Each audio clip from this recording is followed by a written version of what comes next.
What up, chat? My bad. I usually wait 5 minutes at the start of every stream. I didn't realize it went by that fast, but I had to like punch everything in.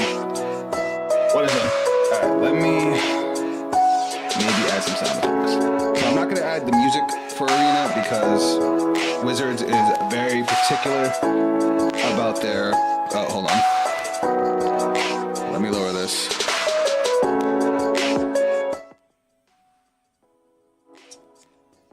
There we go. So as I was saying, Wizards is very particular about their copyright. So let's put the music down and the sound effects up. Oh, nobody heard that. Sorry, flustered. I'm not used to streaming twice in one day. All right, let's do this. So, guys, Magic the Gathering.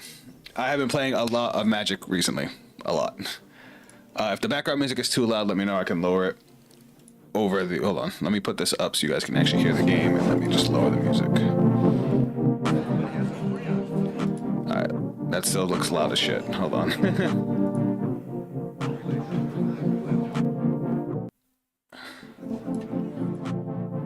Is that still too loud for you guys?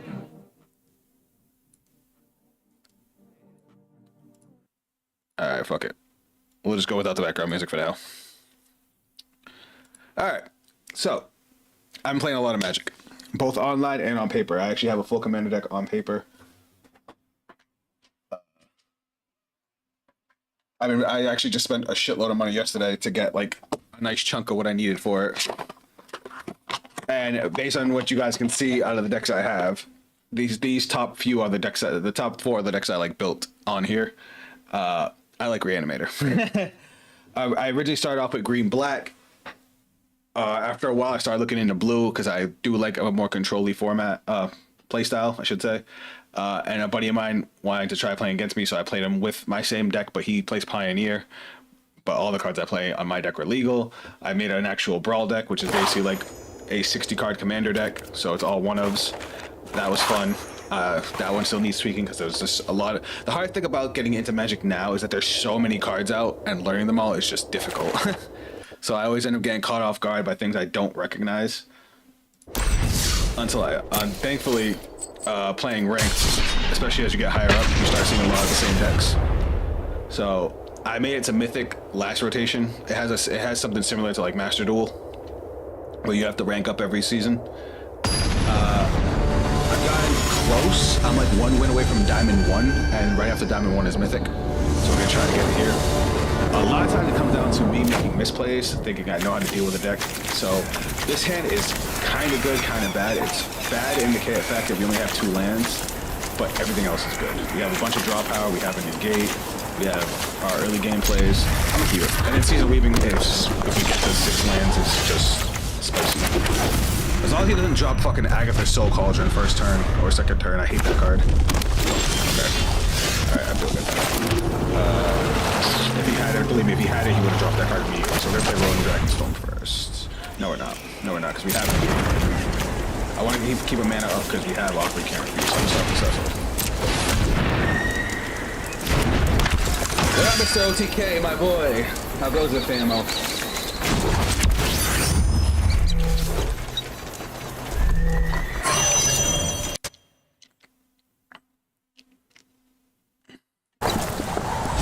How you been?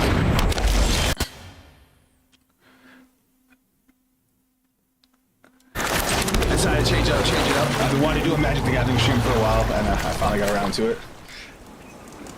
Back from leadership training. That sounds interesting. Alright, what the fuck does this thing do?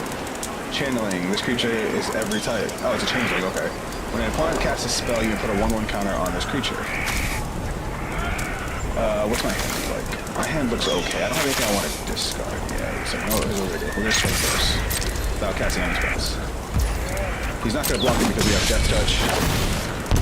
Basically, Death Touch means if I deal damage with Cecil to a creature, it auto dies. And then we're gonna do Charter Course. So Charter Course lets me draw 2, discard 1. But if I attack, then I get to just draw 2.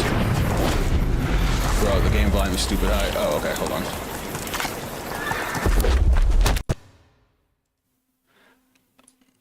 My bad, my bad. Thank you for saying something. I guarantee nobody would say anything. Hold on, let me do this. Let me put this down to 50. Alright, how's that? That's still ridiculously high. Hold on. Let's put it down to 25. Alright, how's that? Still a little loud. Let's play Watery Grave. Not as bad as it was, better. Okay. If I can still lower it even more if you need me to. I'm just trying to decide if I want to put this. No, I'm gonna untap this. So you can basically, it comes in tapped because it's, you know, it counts as 2 colors, but I can put it in play untapped if I pay life. Yeah, look at this thing. We're gonna discard a card here. Fuck this card. We'll get rid of. No, we'll get rid of Winter Night Stories because Winter Night Stories we can use from the grave. That's fine. This card has to go. It has to go. I just hope he doesn't have a spell that damage it. Fuck, of course he does. Ugh, I didn't want to do this. I have to. So what happens is this card right here, if it takes damage, like actual damage, it burns me, and then for the rest of the game, I can't heal any damage. It's cutting in and out. Okay, hold on. Alright, we'll just do, fuck it, we'll just do this. We'll put this at 10%. Nice and low. Alright, and then I'll throw in a little bit of background music. There we go. Was that too loud too? I don't know. Next, we're gonna swing with this. That's gonna transform. Sucks because we have to block this now because otherwise it kills us. Red decks have been like the bane of my existence as I am playing a more control-y deck. Thankfully this is gonna give me some life back. No, it's not, because he has another fucking card to stop me from gaining life. Oh, that's fucking frustrating. And I have no targets. Yeah, I lose. Alright. That sucks. So yeah, I'm three wins away from getting to Diamond Tier 1. Fuck off. Which is Diamond Tier 1 is the second highest rank.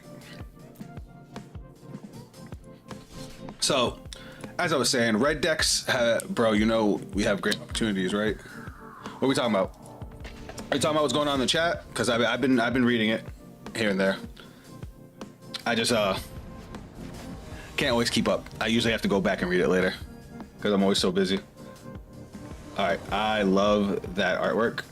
Oh, this is a good hand. So this is a combo that I came up with. Me, this guy. So a Void Altar is a planet. It gets your name really out there. Hey, I'm down. I can make time. It's just. All right, so we're gonna play 2 copy. We're gonna play Cynical Loner. This is my baby right here. So what Cynical Loner does is, on my second main phase, if she is tapped, I get to put any card from my deck into my graveyard, which I'm playing a Reanimator deck. That's what I want. But normally you have to wait. You know, summoning 6 you can't attack. But we have this card, which lets me tap her to add her power to the Void Altar to get a token. Once you have 12, this turns into a draw engine by itself, and he's going to pop her right now. This still gets the three counters though, but I don't get to get the dump, which is fucking annoying. But it's alright, we got Bahamut in hand. As long as he doesn't play that fucking 3/3. The card irritates me. Alright, we're gonna play Chart of Course. We're gonna draw 2, discard 1. We're gonna discard Bahamut. And now, since we have our revival spells, we can bring up Bahamut next turn. Command is my favorite. I'm still on Slivers. You know, it's funny that you say that, Mr. OTK. I actually used to play Slivers. That was my deck when I actually did play a little bit of Magic. I never got like heavily into it until now. Like I actually spent like a pretty hefty amount of money the last 2 days. So yeah, Zombify, return target creature to the battlefield. We bring back Bahamut, which is a 9-drop. Bahamut on entry kills a card. So, bye Hired Claw. The fuck's that gonna do? Oh, Manifest Dread. So he just did it to keep a body on the board. I'm okay with him hitting me for... Never mind, we win. Which is funny because that was the same deck we just lost to. But I was able to get my revival targets. Not like my deck, I picked up stuff over time, but Magic does get pricey. Yeah, it does. I think I dropped like 150 bucks yesterday just getting like staples and shit. I will show you one card I'm very proud of. All right, so for anybody that doesn't know, I'm a cat person. I did find out there's a whole cat deck. My girl wants to learn how to play, so I do want to make it for her. But there's a spell, there's a counter spell that I want since I do play blue. I'll actually show you what it looks like right here. This is the original art. That right there, an offer you can't refuse. It's a one drop counter spell. They have an alt art, peep game. Oh, come on, it's glare. I'm trying to see if you can unfocus. It's so blurry. It's a fucking cat casting the spell. And I was like, when I first found out about this alt art, I was like, I gotta have this card. And then the store I went to yesterday had it, and I was like, this is after I bought all the cards I was trying to buy. And then I saw that card, I'm like, fuck it, I already spent so much money, but I have to have it.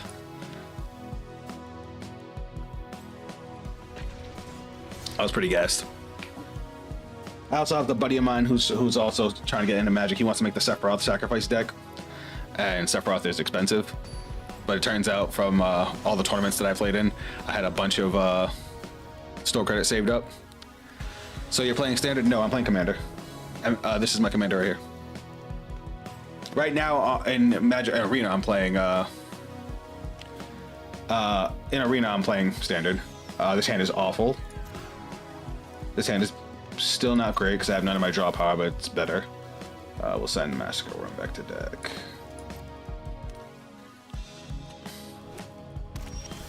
Okay, this hand just all of a sudden got better. All right, so we're gonna start off with Cecil. How's the background sound now, guys? And you still need me to lower it a little bit, or is it good?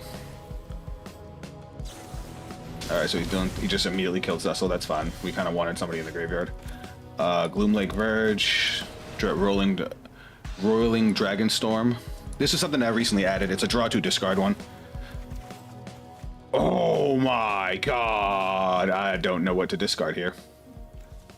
Against that deck, you know what, Arden, just for the lifelink, because he's gonna try and damage me as fast as possible. Gameplay isn't on screen. Oh, whoops, you're right.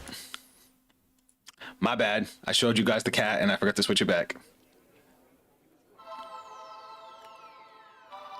Appreciate you, OTA.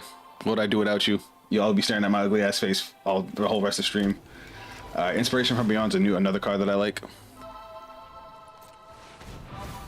It's mill 3, add an instant or sorcery back to hand. Oh my god, that mill was crazy. This is probably the most powerful singular card in my deck. This thing just wins game by itself. You play this, you get this out turn 4, you win. I think I'm gonna get the Bitter Triumph for an answer. So let me tell y'all what this fucking crazy ass 9-drop does. First off, it's a 9-drop, but I can cheat it out turn 4 because I have my revival spell. It has flying, lifelink, and ward, but the ward is sacrifice 3 non-land permanents. So basically the way ward works is when it gets targeted for a spell, your opponent has to pay the ward cost, or whatever spell they use automatically gets negated. Or automatically gets countered. You know, Magic terminology. Oh. So they have to kill 3 non-land permanents, which means 3 creatures, 3 artifacts, 3 enchantments, but they have to have them on the board. That's just a protection spell. What it actually does for its effect, if a card you did not control will be put into your opponent's graveyard from anywhere, you exile it instead, so you banish it instead. Then, during my turn, any card that was banished by this thing's effect, I can play for the cost of my life as opposed to mana. So I basically get to play it for free. And because it has lifelink, whatever I spend casting their spells, I'm going to get back as soon as it deals damage. It's insanity. And now we're going to play Arden, which Arden can basically corrupt any card and turn it into a fucking demon, and gives me a copy of it with lifelink, menace, and haste. Menace means it has to be blocked with a minimum 2 cards, or you can't block it. This game's over.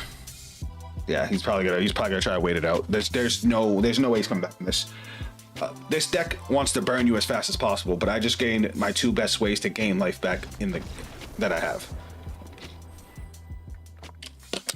And the way lifelink works is you don't have to actually hit a player if you deal damage to anything, another creature, a planeswalker, you gain whatever the damage you dealt. So even if you blocked Valgamoth, I would gain 9 life back.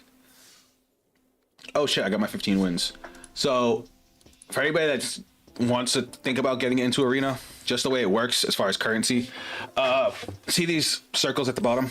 These are passive like achievements that you can get by just doing random things. Like this one was create X amount of cards. This one was opening packs.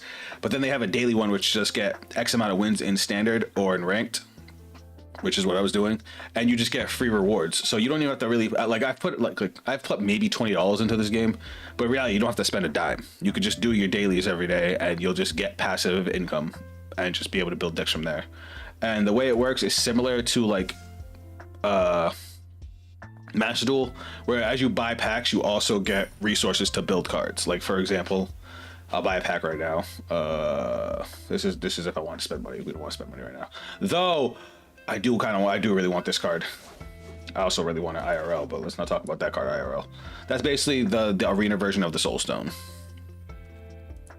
The Soul Stone is insanity right now. No, we want packs. So I have 1,000. So I can buy one pack. Actually, wait, no, I have some cash. I bought some gems the other day, so I'll buy. I really want Edge of Return. I kind of want to save this for the next set. You know, I'll buy 3 packs of Final Fantasy. Why not? Nah, I have almost the entire Final Fantasy set. Let's get. No, that's too far back. Let's get Dragonstorm. I'll get 3 packs of Dragonstorm. And you go over to packs, open up. You can skip to the end. But as you see, this builds up. That's your wild cards. That's your crafting material. Yellow is for rare. Orange is for the mythic, which is like the highest rarity. Oh shit, that's actually a really good card if I want to make 3 color. Not bad. A bunch of cards I didn't already have.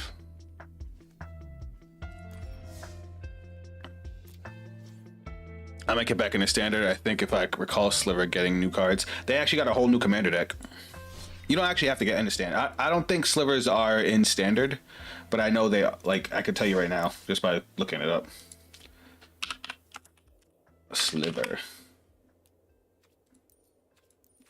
Let me try not collected. I know they have a new land. They have their own land that's pretty nasty. Yeah, they have this. So slivers, this is an artifact that for slivers has affinity for slivers. So the more slivers you have, the less this costs. So you can actually make this free if you have 6 slivers on the board. Slivers you control have double strike and haste, and then at the beginning of your upkeep you create 2 colorless 1/1 sliver creature tokens. So this thing is nasty. People actually use this in standard just to get bodies on the board that can swing right away. Especially if they play a deck that strengthens tokens. Yeah, this thing's gross. Now if I were to switch to Brawl though, so Brawl is Arena's version of Commander.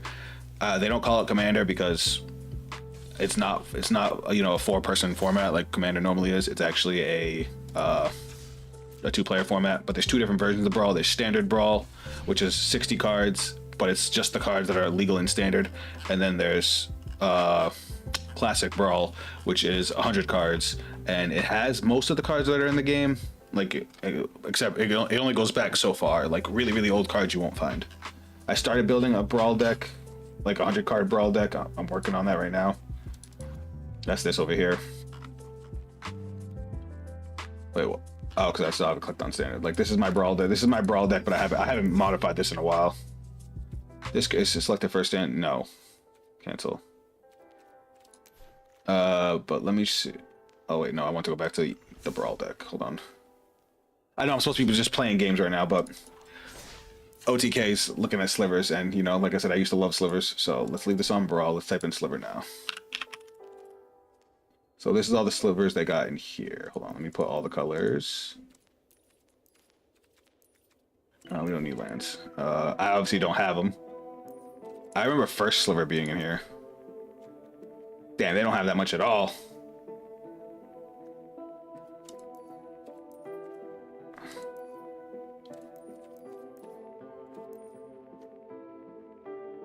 I could have sworn the first sliver was in this. on. Timeless, maybe? The search engine freaks out when you put too much into it. There we go. If you put timeless, it has a lot more. I don't know this one. Slivers in your hand get warp 3. Oh, it's an alchemy card. First sliver. That's a fucking ugly ass sliver overlord. Hive Lord, Lava Belly. It still ain't all of them. I wonder why they're so limited on it. Probably because they don't want slivers to just be everywhere. Play with every card on Magic Arena. Okay. What's historic? I don't know how far back. Play with a curated list of cards throughout Magic Arena's history. Okay. That explains it. You have the Grave Mother one? I used to have, I actually had a Sliver Queen. I ended up, and even though it was like heavily damaged, I sold that shit for like $90. I didn't want to, because like slivers were the only Magic deck I was into for a while. It honestly wasn't until my favorite Final Fantasy character became a card that I was just like, all right, maybe I should look into this game again. And honestly, I'm not gonna lie, I'm about to say some blasphemy, chat. As much as I love Yu-Gi-Oh! And Cardfight Vanguard, I played a game of Commander with my boys, and it was the most fun I've had playing a card game in forever. Shit was fan-fucking-tastic. But yeah. Hold up. Switch.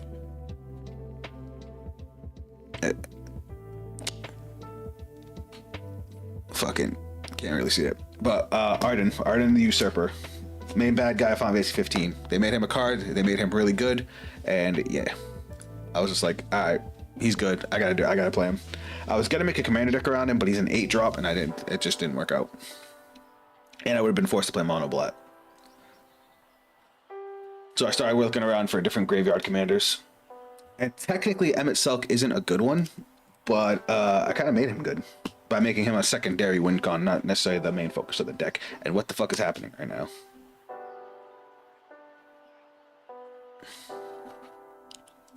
So what's the Grave Mother Sliver? I don't know that one. I'm also glad the chat's working again. The chat wasn't working at all this morning. Like on my reaction stream, that shit was all fucked up. Chat, what's happening? Am I just gonna win? So let's talk about my hand. My hand is not great, as I only have 2 lands, but I have Cynical Loner, which is a tutor. The slow tutor, but it's still a tutor. And then I have Chart a Course, which can draw me cards. And it can dump Bahamut into the grave. And we have Zombify, and we have Offer you can't refuse, which is our counter spell. So like, all in all, this is a solid hand, and it becomes really good if I can draw it into 2 lands.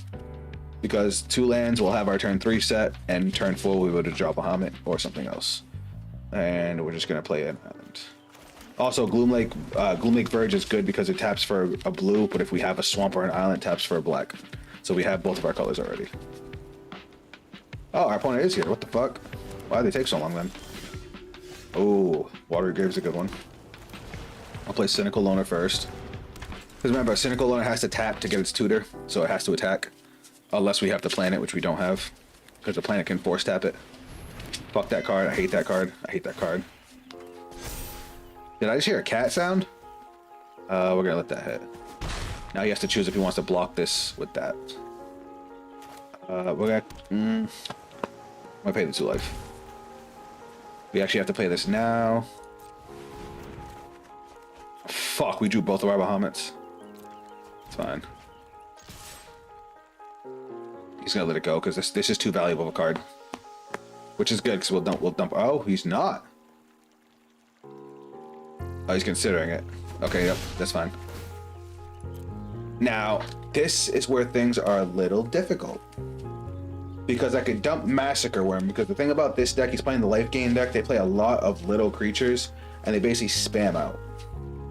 But Arden also gets me a lot of life back. The thing about white is white plays a lot of board wipes, which is a problem. I think my safest bet, because we could just drop Bahamut next turn and then we can pop his creature. But we also, if we play Arden, we can still do that. But if he removes Bahamut, we don't have Bahamut back in the grave. We did draw our second Bahamut, so Yeah, I'll go Arden. Because if he doesn't remove Arden, then I can just start bringing back his creatures. I only need one. I don't really... That's the crazy thing about Arden is Arden works on both graveyards. So just so you guys know why I love this card. So Arden, 8-drop, 4/4, 3 black, 5 of any. All demons you control have Menace, Lifelink, and Haste.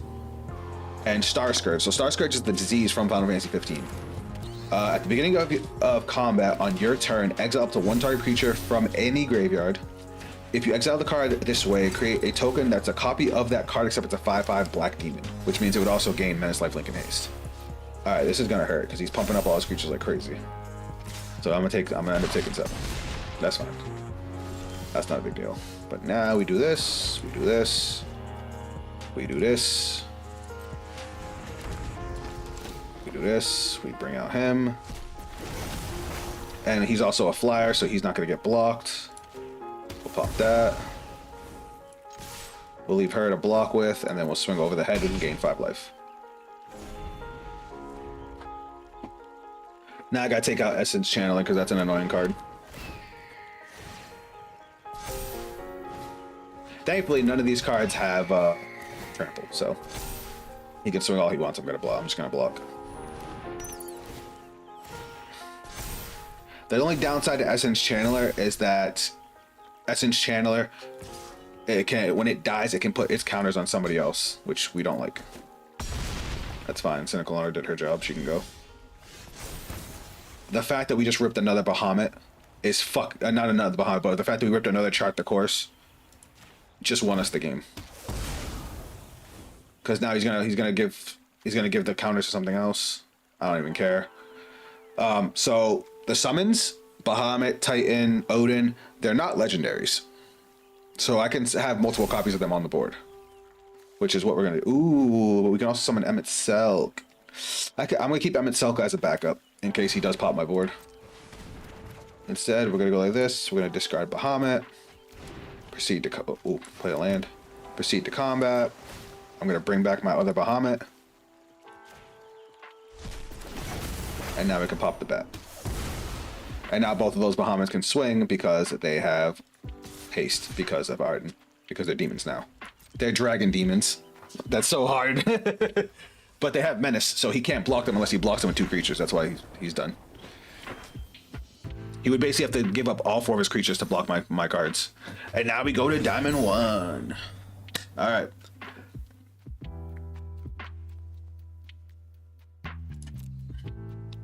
All right, so 5 more wins, and we're in Mythic. Is it 6 wins? It might be 6. I think it's 6. Now, I am going to take a break from ranked just for a minute. So there are other decks I would definitely want to make. There's definitely like certain cards that have come out that I want to fuck with. As you guys saw from my avatar, it's Noctis. I do like Noctis as both a character and as his card. And I've wanted to make a 3-color deck. I just haven't really wrapped my head around the dimensions. Like just working with the 2 colors I have has been difficult. Deck building in Magic is probably the hardest deck building I've done in like any card game. You may cast artifact spells from your graveyard by paying 3 life in addition to paying their cost. If you cast a spell this way, that artifact enters with a finality counter. Finality counter is basically mean if it leaves the field, it gets exiled, so it gets banished. Yeah. But I could definitely see that being something really cool that I could fuck with. I love his card art with the arms around him too. And I already have 3 copies of him apparently.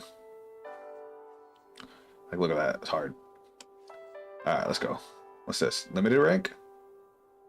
You misplay a game this season to receive your seasonal rewards. What the fuck is limited?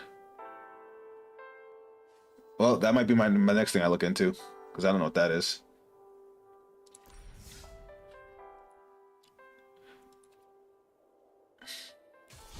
Alright, let's go. Alright, I'm gonna play my other deck. My green black, though there is a card I need for that deck that I don't have because it's a rare and I can't get it yet. But it solves the problem I have with this version. So this version is similar to that one, except instead of a lot of draw and discard, it's a lot of mill. I mill myself out to get my dudes in the grave to bring back from the grave.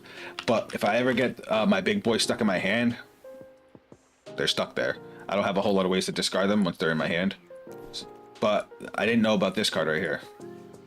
So this thing says if it's tapped on my second main phase, similar to Cynical Loner, I can put a permanent from my hand straight onto the battlefield, so I can get my big boys onto the board without having to cast them. Cast them is like paying their cost and normal summoning them. Now you know what? I'm not gonna fuck with my momentum. I'm doing good right now.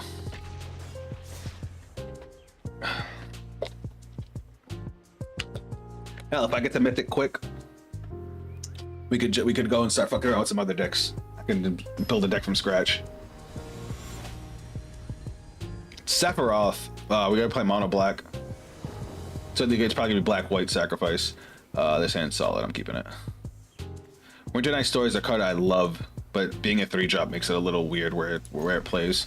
So it draws 3 and discards 2 unless you discard a creature. Then you'll have to discard 1 solid card, you know, +2. I'm sorry, +1. And then Harmonize, basically I can tap a creature and whatever its power is, I take that power off of the cost and I can cast it again from the grave. Oh. I think we are in fact playing against Sephiroth. Those sleeves are hard. Ooh, green, black. Interesting.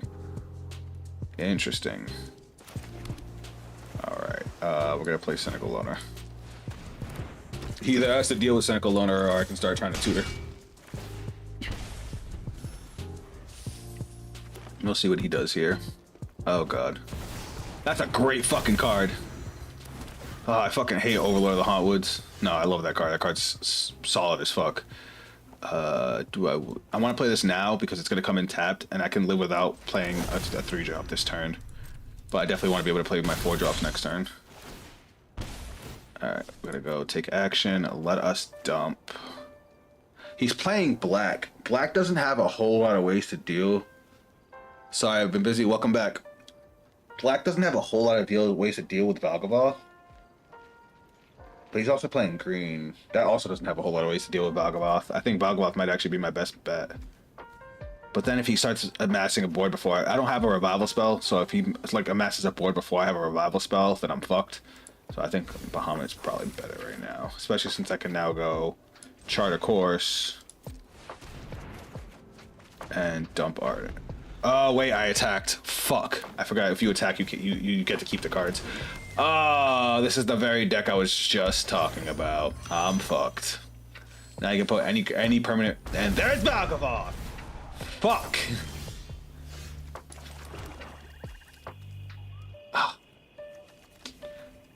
You know, this is what I normally do to people. I guess it's me getting my just desserts. Well, we have our revival spell, but getting there is going to be a problem. Oh no, I forgot. Oh, now you can pay 8 life, but just straight up cast fucking Arden. I might be in trouble here. I might be in trouble here. Because he's gonna steal my Bahamut.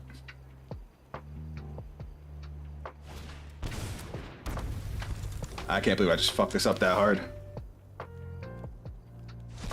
And now I'm not gonna have 3 permanents to kill Valgavoth with. I fucked up. I can't even discard my Bahamut. Because if I discard my Bahamut, Valgavoth automatically exiles it. Well, fuck. That just came down to who got their big dude out first. He went first, so he had the advantage. But I should have thought about it. I should have realized what he was doing because he played the station. He played green. I should have expected the Kona because you can. Once the Kona gets summoned, you can pop it because it has to make it to the second main phase to use its effect. So that was my fuck up. I just didn't think about it. I got greedy playing the cards I had because I think I had the kill spell, right? I had Bitter Triumph. I don't know if I had that before or after the draw. If I had it after the draw, then there's nothing I could have done. It just sucks that he had Valgavoth. Valgavoth is a fucking crazy card.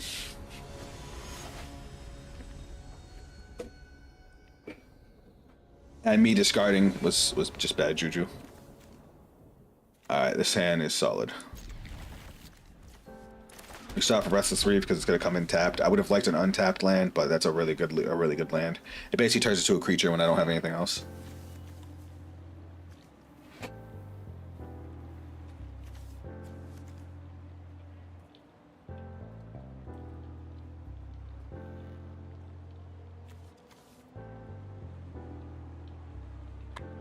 Ah, that's fine. I don't give a fuck about that. It's not going to bounce back to your hand anyway. At the beginning of your end step, if this creature didn't enter the battlefield this turn, return to hand. So you can swing with it, and then it's going to bounce back to hand next turn. That's fine. We're going to play Loner, start getting cards in our grave. He's playing. It's another green-black deck, which means we're probably going to see another Kona. Which means I need to get my hands on our destruction spell ASAP.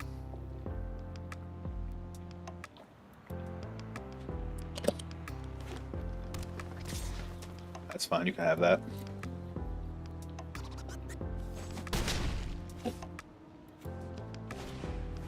Play another one? That's annoying.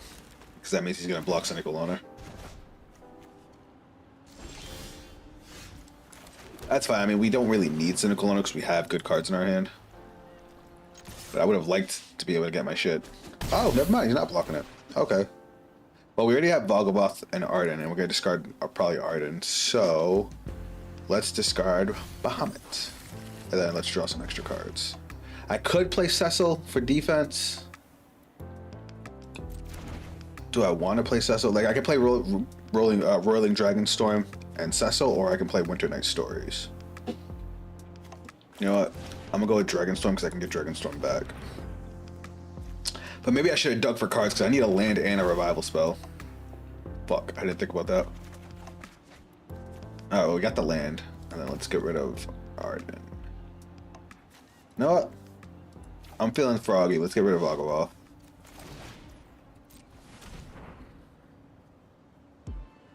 So now we have 2 bombs in our graveyard. We just need a revival spell.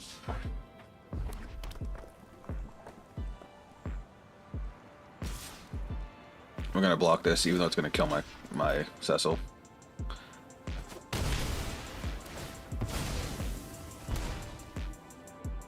Oh god. He's I don't know if he's playing Kona because he what the fuck is that? 0 drop. This R is put into the graveyard from the he plotted it. Okay, so he can play it for free. Do I want to attack? Or do I want to block? We have like everything we need in our graveyard, so yeah, I don't need to attack. I'm gonna go Winter Night Stories. So I need my revival spells. There we go. Then we'll ditch Arden. Alright, I think we're good. I think we're good. Well, he didn't blow me out this turn. He didn't play any of the tap lands, any of the stations, so it's like I don't think he's playing Kona. He might just be playing a green-red rush deck. Enchanted creature gets +1/+1 has menace and trample, and then if this aura is put into the graveyard, you get to draw a card. Which when this bounces to hand, this would go to the grave. He would draw a card. I guess that's kind of a cool little combo. I'm gonna let this hit just because we're gonna get lifelink, and I don't care after that. What the fuck is that? Oh my god! How high is he gonna bump this thing? My body. That hurt. That's menace, so I couldn't block it if I wanted to. Why did he do that? He's gonna pop it and kill me.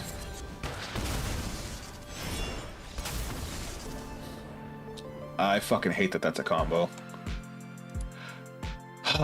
So basically he used this card. This card lets him destroy one of his creatures and deal damage to me equal to its power. So he pumped it up to 8 and just ran me over. I gotta not be... I have a nasty habit of worrying so much about my setup that I don't play as defensively as I should have. Because I could have killed one of those Cactars 2 turns ago. But I just didn't. So I just let him keep on bouncing and fucking... I was so worried about getting cards in my graveyard, but Arden was already in my hand. I already had discard outlets for Arden, so it's like, why did I do that?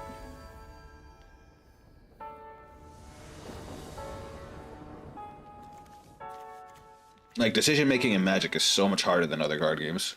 especially since you have such limited resources. I'm gonna keep this hand just because we have all the draw power. We have 3 draw cards. The only downside is we have 2 lands that come in tapped, which slows us down tremendously.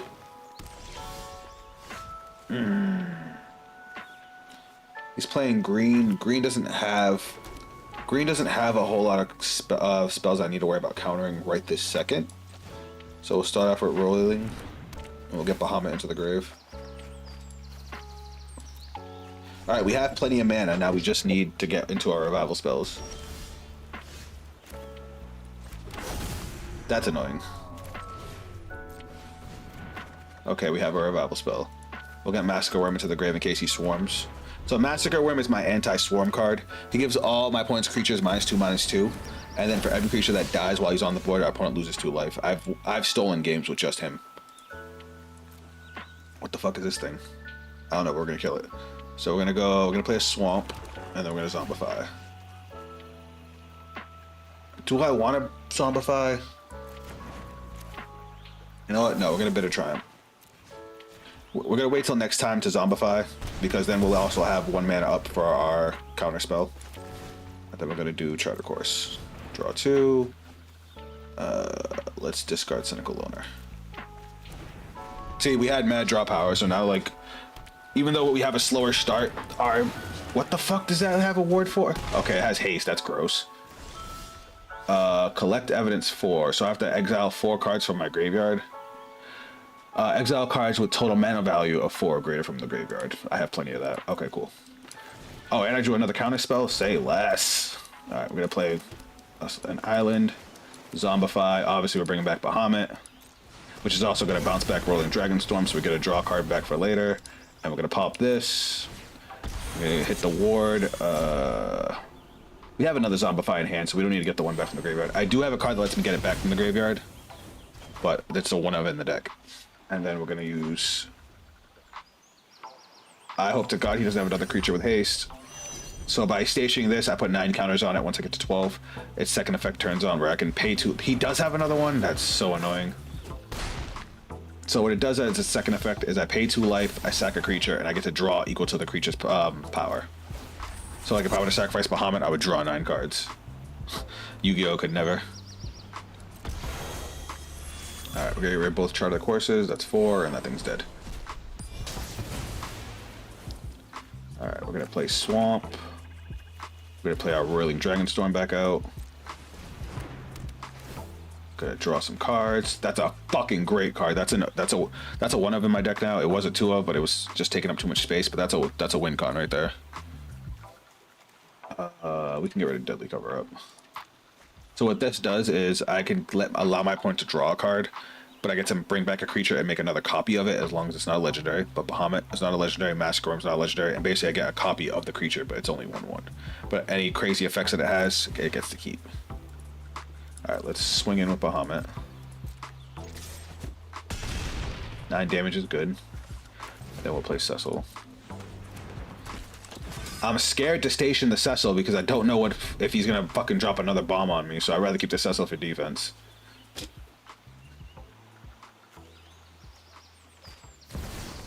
Fuck that card. I hate that card. That card could suck the fattest dick.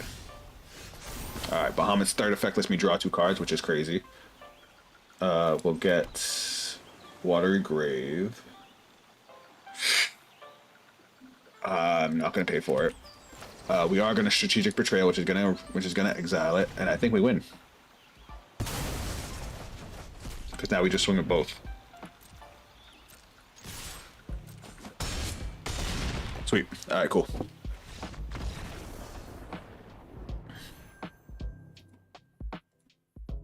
Alright, so now... No, that wasn't fun.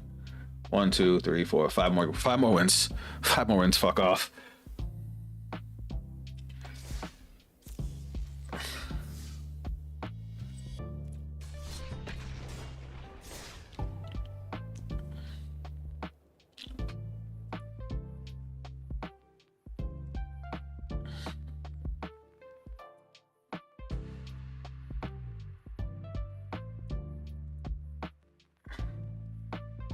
Nico Magic Mastery.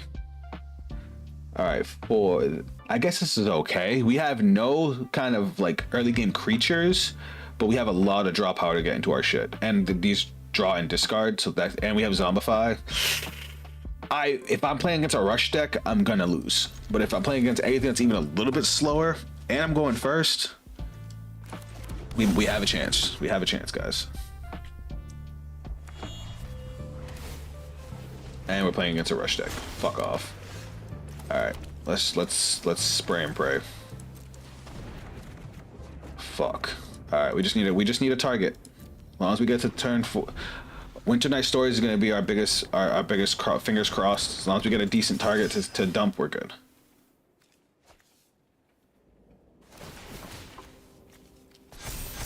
Fuck. Like, I knew this was a risk, but god fucking damn it. Come on, give me something. Oh, Bahamut to the rescue.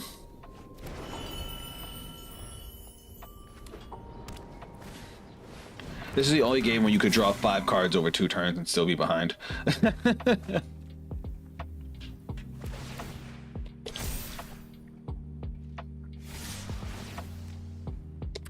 Fuck, this is gonna hurt.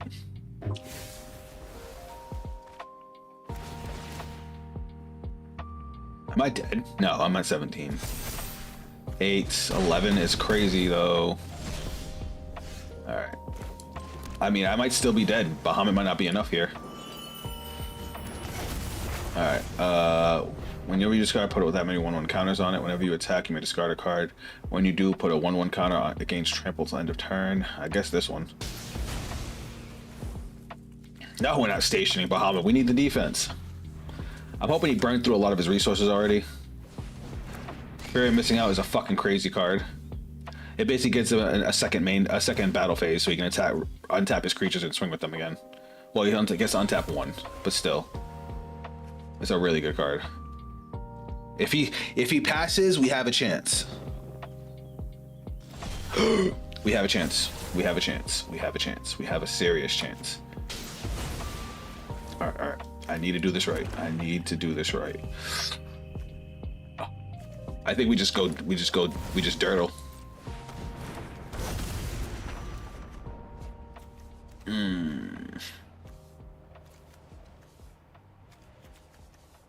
All right, I think Watery Grave goes. Nope, I think because if I swing up Bahamut, he's gonna swing back with these guys, and we don't want that. Bahamut's gonna draw us 2 cards next turn.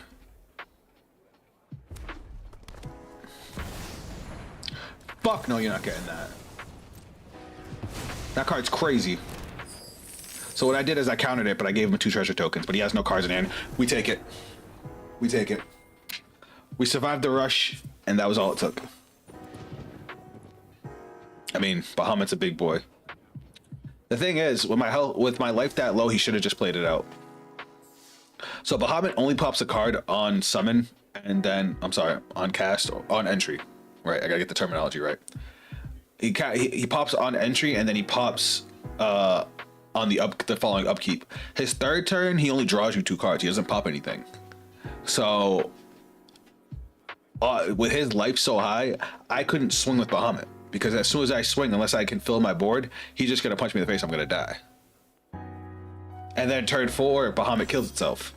Granted, it burns my opponent for the cost of like all my permanents, but it removes itself. If I had higher life, it makes sense for him to concede like that. But where with that situation, I don't know if that was a good idea. But he might have also been salty because of the counterspell. Counterspells make people upset. This hand is god awful. This hand is still not great, but at least there's some draw power. We're gonna get ready to Deadly Cover Up. That's my board wipe. I'd rather keep this in case I play against a rush deck of some sort. We'll play Void Altar because it comes in tapped. Okay, we're playing against Life Gain. Life Gain's okay. We'll play the blue so that we can play our draw spell. Draw 2. We don't need inspiration from Meon because we already have Zombify. So what this does is it mills 3 and then adds you a sorcery or instant to your hand, but we already have all the cards we want. All right, we're looking good now. We just need We just need targets.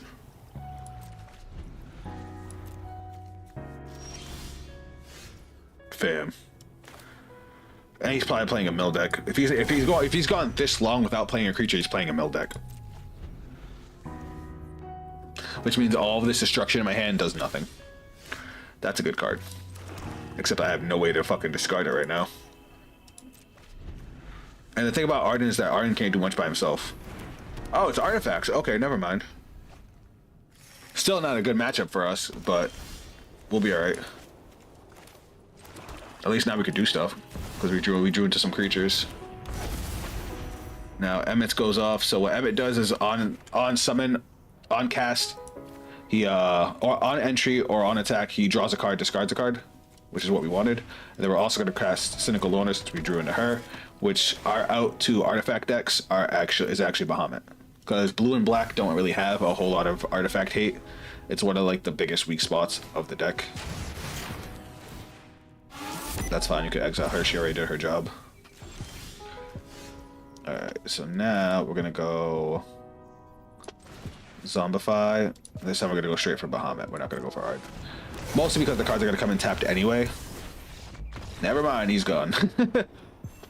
It looks like he got land screwed because he missed a land drop, so he's at 3 lands, and we were gonna start popping his artifacts. And once we start popping their artifacts, they can't really come back. In order for them to be able to keep up, they have to be able to keep on playing artifacts every turn. Oh, and we're gonna bounce back Roiling Dragonstorm. I forgot about that.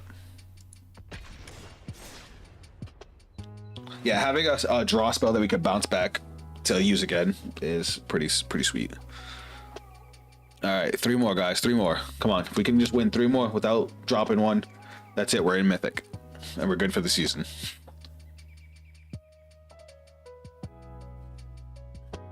All right. It's good on lands, but the only early game play we have is Cecil. We have no draw power whatsoever, and no revival. Like, I want to keep this hand because it has the early game cards, but this has no creature to play early, but it definitely has the better early game spells. I want to say I'm so gonna fucking regret this. I sent back my counter spell. That hurt. That hurt so bad. Our opponent did not mulligan down. What the fuck is Godless Shrine? Oh, it's a plain swamp. Okay. We did get Cecil. That helps a lot. So let's play Cecil.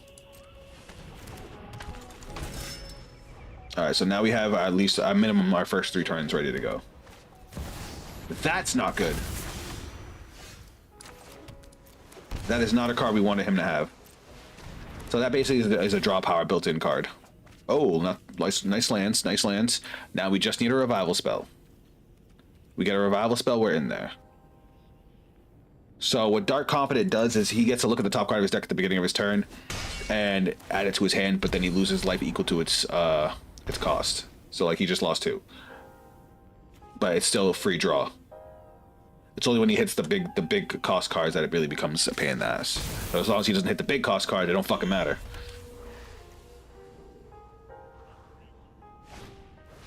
I hate this card. Alright. What's the right option here? Is it Winter Night Stories or From Beyond? I guess Winter Night Stories is probably better to draw the cards. Fuck. I did not get a... I might lose just because we're too slow. Him opening up Dark Confident this early is bad. He's gonna swing with this. This is gonna make 3 dudes. I'm gonna hate life. He might not. He might not. If he doesn't, I'll be gassed. I hate this fucking card. Oh, he warped this shit in. I have to sacrifice Cecil. And now I'm gonna take another 2 life because of this shit and because of Cecil. Cecil burns me. He brought it right back because of this stupid thing. Oh my god. What a combo. He killed my creature, burned me for a shitload. I still don't have a revival spell, so I think this is gonna be all she wrote, guys. That was a really good top deck, but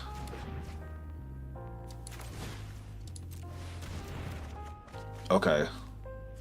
Okay. If I make it to my next turn, we have a chance. But it depends if we make it to next turn.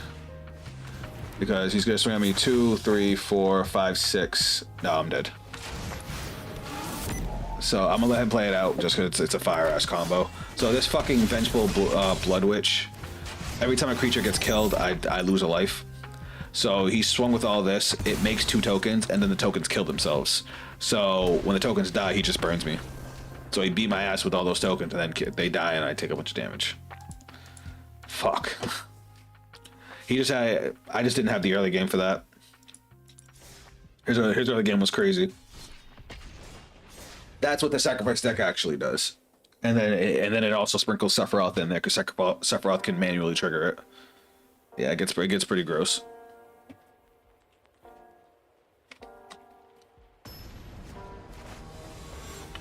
Alright, come on, game. Come on, 4 wins.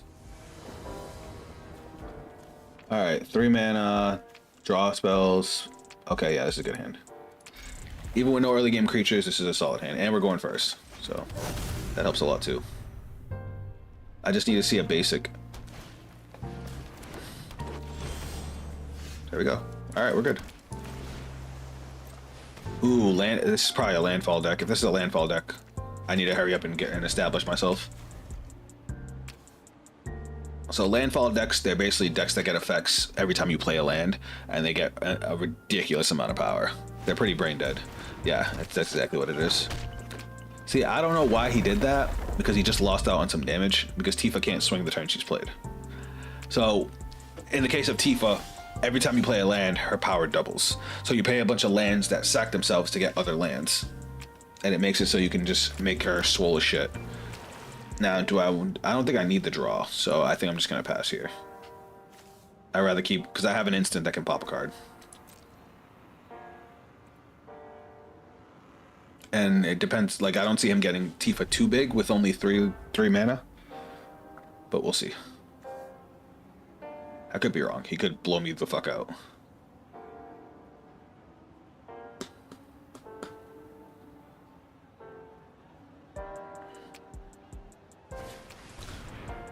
Yeah, no.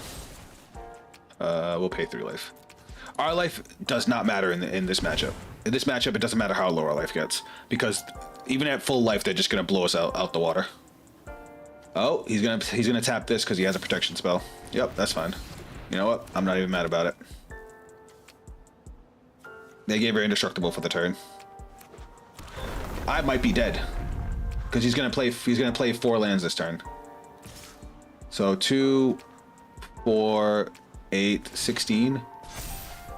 Am I dead? I'm either gonna be dead or be left with 1 life.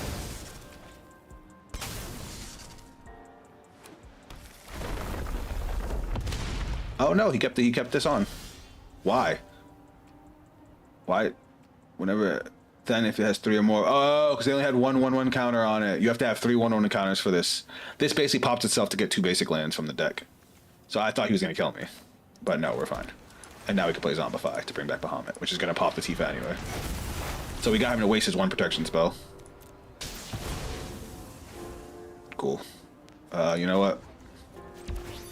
None of these creatures have haste, so I don't mind stationing. To get 9, it gets me 9 counters. That's gonna get killed. But shit like that is why I was talking to that. That hurt. That hurt really bad. He basically just exiled Bahamut unless I get rid of that aura, and I don't have a way to get rid of that. Bahamut's my only way to get rid of artifacts and enchantments. Because he's mixing green with white. Ooh, let's make him make a decision. You want to get rid of your only power creature, or you want to give me back my Bahamut? That's what I thought. Then we could Winter Night Stories to draw more cards. We're keeping Cecil. So it's either you discard a creature and keep the plus, or you discard multiple cards. We're at that much mana already. So we're gonna get rid of the swamp, and because we don't have anything in our graveyard, we're gonna get rid of the Zombify, which hurts my soul like you wouldn't believe. But I don't see him killing me this turn, and then with Deadly Cover Up and Cecil, we're pretty much covered. As a matter of fact, if we Deadly Cover Up, we'll get back Bahamut too. And he has one card in hand, yeah.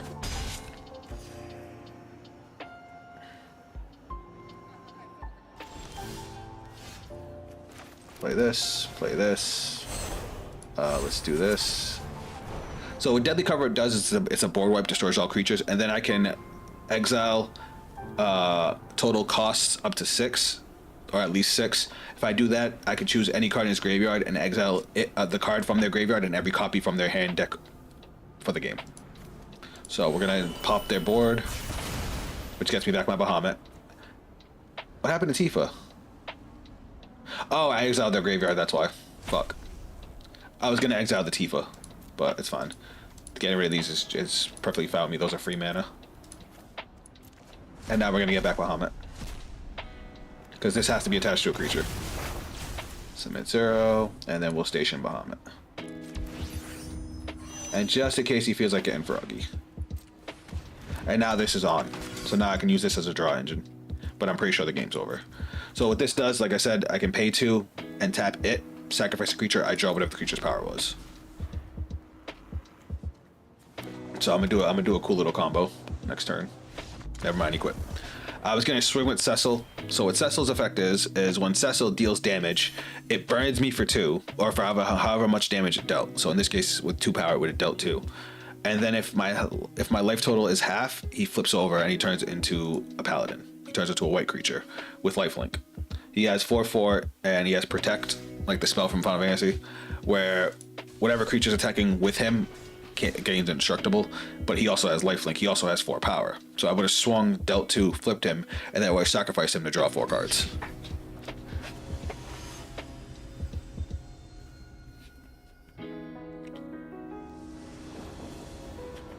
All right, 4 mana. I mean, Emmett Suck is kind of a pseudo draw engine, but I don't like how slow this hand is. And our opponent's going first. Yeah, no, I can't.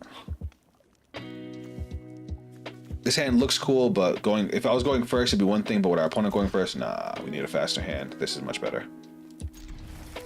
I'm gonna hate getting rid of my counterspell, but here we are. It's another green deck.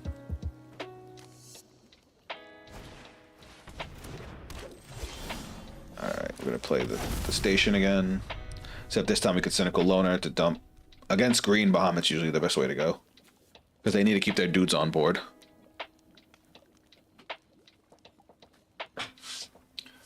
As long as I don't get blown out. Oh, it's green black. Oh, it's this.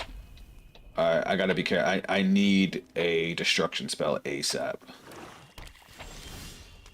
He's gonna drop. I'm probably gonna lose this one, chat. I'm not gonna lie. I already know what he's going for. He's gonna use. Well, he doesn't have a station land, so I don't know. Basically, he's gonna use this to tap his creature. So no, he's gonna play Kona this turn. If he drops Kona, we probably lose.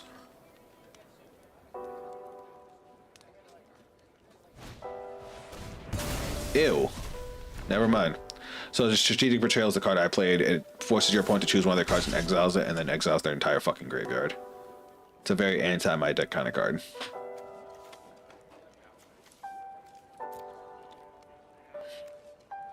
Definitely slows me down, like a lot.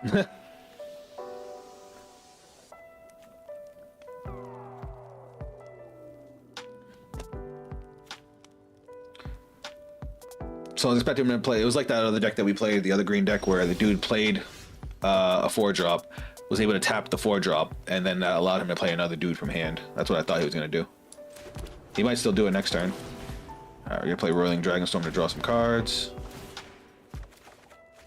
That was a great top deck, but it's not good if we can't make it to our next turn. I guess it depends on what he drops.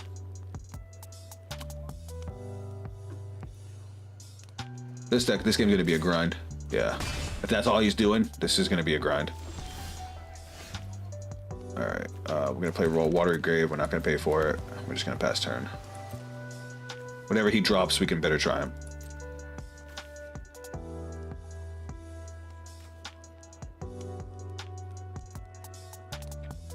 He has an instant he wants to play.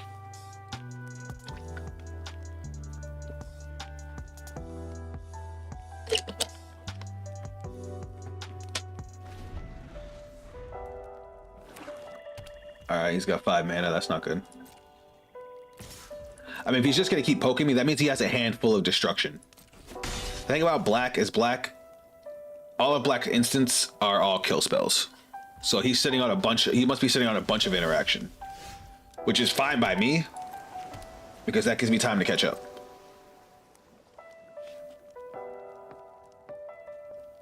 Like, I'm already at 5 mana.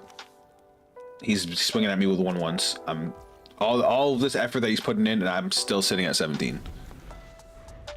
So I will take it. He fucked me by banishing Bahamut and Cynical Loner, but that's fine. Okay, he's playing another vehicle.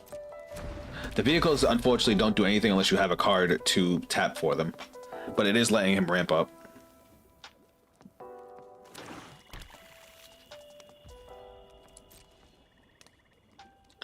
No, in my lucky, he'll have another Strategic Betrayal. He's got 3 up mana. What you got?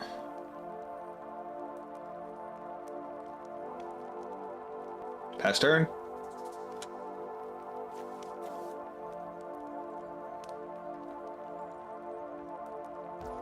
Yeah. That's a good fucking card if I had a target in the grave. Where's my draw spells? There's still fucking 6 of them in the deck.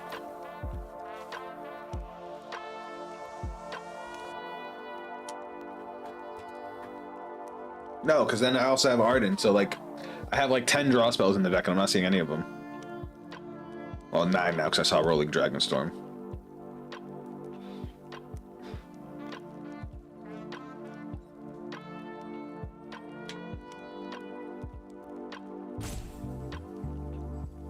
He must be getting bored.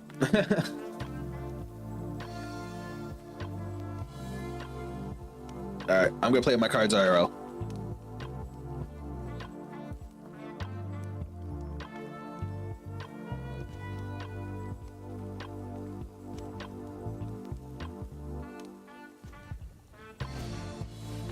Another elf, so that's he's ramping some more technically because those can be treated. Those can be used as mana.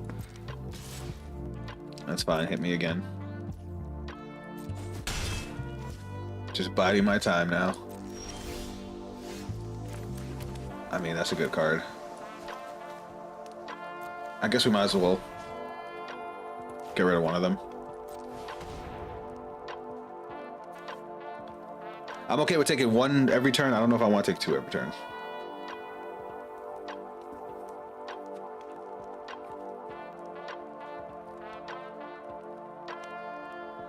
Waiting.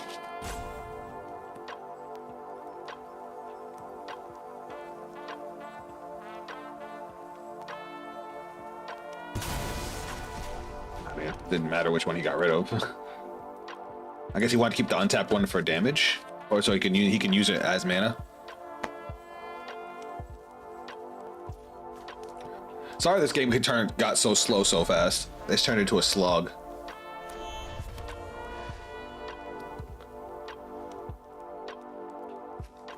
Oh, he definitely has Strategic Betrayal. He's over here looking at my grave. I mean, that does nothing. You banished my graveyard. So Virtue of Persistence lets him cast play a creature from either of our graveyards every single turn. But the motherfucker got rid of my whole graveyard, and now his whole graveyard's gone too. So that literally does nothing. Oh my god, that was a hilarious top deck. Cause watch this. We're gonna discard a card. So this has an additional cost. You either lose 3 life or discard a card. So we're gonna pop his elf. He also tapped out by doing that, which means I can play freely. So we're going to discard Arden. Then we're going to Zombify, bringing back the Arden we just discarded. And then we're going to use Arden's effects. Well, we're gonna station, because why not? Then we use Arden's effect to steal his creature, so now Virtual Persistence still does nothing for him. And now we have a 5/5 Black Demon that can also be used as mana. And we just gave him back all the damage he just did to us the whole game. That was hilarious.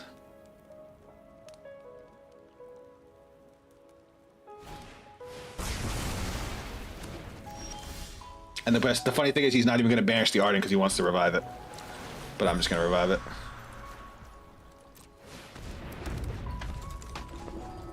Then we're going to station it. Unfortunately, Arden can't do anything by himself. Damn, I thought I was going to have 12. If I have 12, I might have sacrificed the Arden to draw cards. That's fine. Now you don't get anything because you exiled it. But he exiled both copies. You're a bitch for that. That's a really good card to get right now. Did he warp it? He warped it. So it's going to leave and he's going to let him play the other card in his hand. Oh, he's going to station it. He's going to crew it. So by crewing it, he lets us say this is able to attack. Which its power is equal to how many lands he has. Ow, that hurt. But now this is going to leave the board, which is going to let him put another creature in play. If he has one. Oh, he gets a draw too? Shit.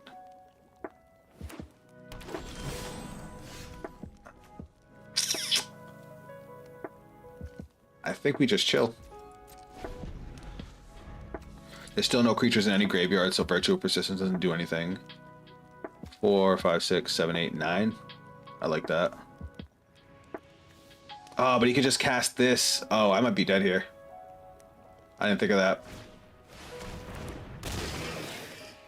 Because now he could just rest. He could tap this, play Lumbering Wagon, swing, which is gonna get him another land. Yeah, that's game. Fuck. Oh well.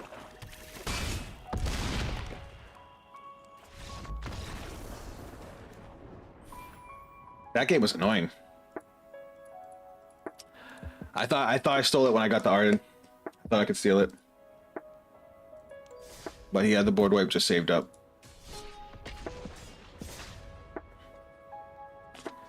Unfortunate. Maybe I could have won that if I hadn't dropped that so fast. But I got excited when I saw the Arden. All right, this is an okay hand. We'll keep this one. Mostly because of the Roiling Dragon Storm and the Winter Night Stories. But we also have 2 tap lands, which isn't good. But we're gonna see what we can do here. And we're playing against Life Gain. That's cool. Alright, we're actually going to play Restless Reef first. Because we want to be able to play Rolling Dragon Storm as fast as we can. This is not a great look for us right now. Especially not with that. Double Rolling Dragon Storm is kind of nice. Drop this, play this. We can block this, but then he'll give all his counters over here, which is annoying, but it is what it is. At this point, we just gotta get to turn 4. Never mind, he gave it flying. How the fuck did he give it flying? How the fuck does all of his shit have flying?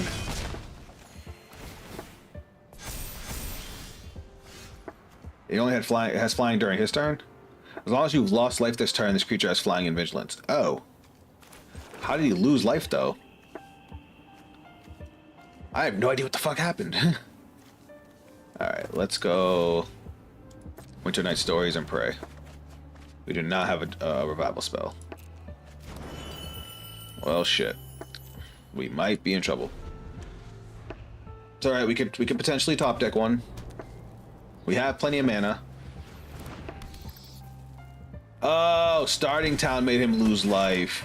Wow, that's actually a smart-ass way to use Starting Town. So Starting Town can tap for any mana, but you have to pay a life. So by losing life, he set himself up, and yeah, we lose. Fuck, man.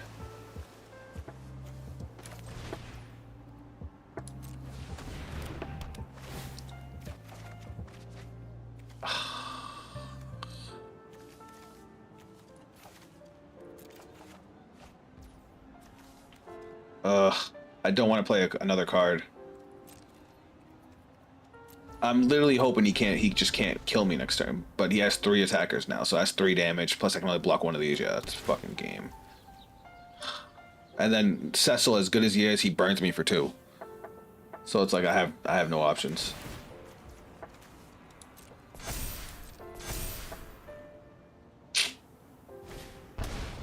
And then that gives +7 to every. Well, no, because he needs to be at least 7 above, and he lost life now. So yeah, yeah. Giving them flying like that was really annoying. I fucking hate flying. And I just didn't draw. Now we're all the way down to fucking 1. Ugh, I hate it when that happens. Like I could go on a win streak and then just immediately start losing. It's so fucking annoying. If I lose another one, I'm gonna take a break from ranked and then maybe build another deck just to break up the monotony, because I'm getting annoyed. This hand's not good. It's annoying because the double strategic betrayal, but the rest of the hand's ass. And I don't know if I'm gonna get a draw spell to discard the Arden. 2 watery graves, cynical owner. Yeah, this one's better.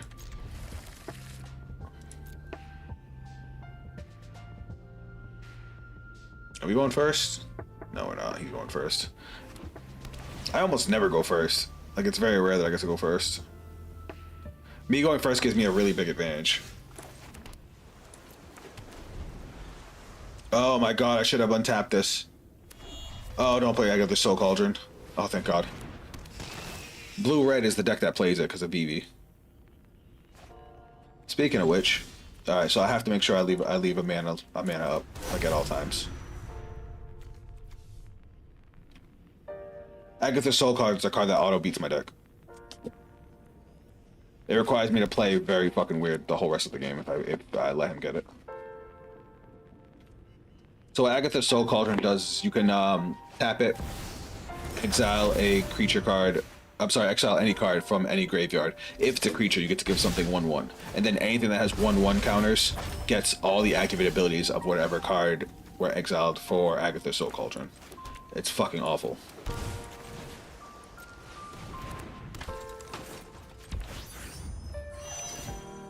Alright. For this deck, we need life gain, so Arden's going.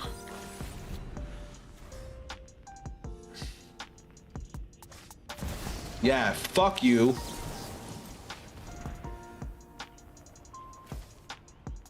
If he has a counter spell, I might flip the table.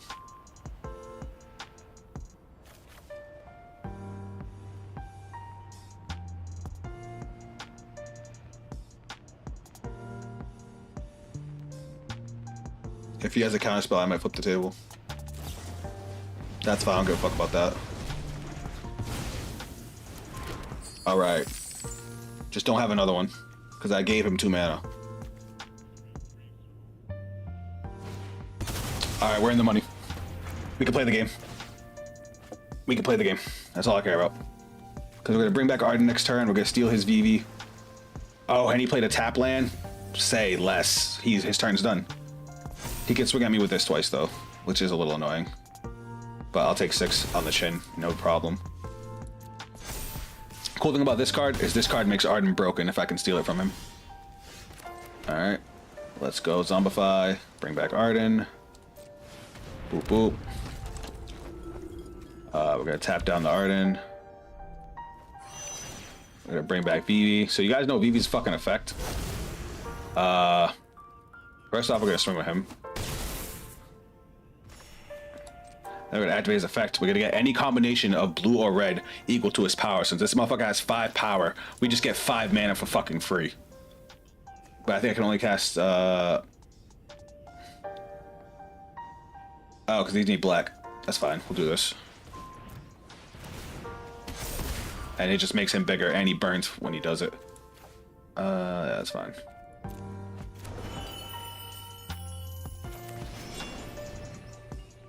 I think I'm 1 short. Getting Vivi off of that is crazy. Because now Vivi's a 6/6, so I can gain any combination of 6 blue or red mana. And by removing it from his grave, we actually shut down his fear of missing out. Okay, so he's gonna waste all his spells to kill Arden. That's fine. Vivi's the threat. Though that exiling Arden's kind of annoying, but it's fine. Cool, hit me for 4. I do lose lifelink. I do lose lifelink. I did forget about that. Alright, let's start off with Vivi's effects. No, we're just gonna do... We're gonna gain 6 blue, because we play blue. We don't play red. So now we have 6 free mana to fuck with. So we're gonna pay... I'm going to pay 3 life to kill you. I'm gonna play 1 black. And use one of these. And now Vivi deals him a damage, gains another. We're gonna play Coiling Rebirth to get back Emmett Silk. We're gonna pay 1 black. Never mind, there's the game. So what was gonna happen was we were gonna play that using the mana that we stored up, even though I should have waited to use that. But we were gonna use 2 black and then 3 that we had stored up to play that. Vivi would have burned him for another one. He would have gained another +1/+1. And then as long as I could play 1 more instant, which I did have in hand, Vivi would have been big enough to kill him.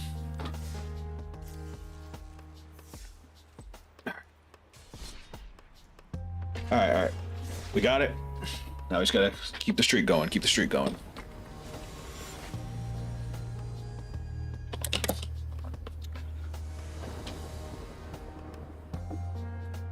Alright. 2 mana. Bahamut, a discard outlet. We don't have a turn 2 draw, so I'm a little worried about lands. I mean, if I can draw a 3rd land, this hand becomes good, but if I don't draw a 3rd land, this hand's really bad. Do I YOLO it, chat? Fuck it. Oh, I should have... Oh, we're going first. Yeah, okay. I'm not so mad that I YOLO'd it.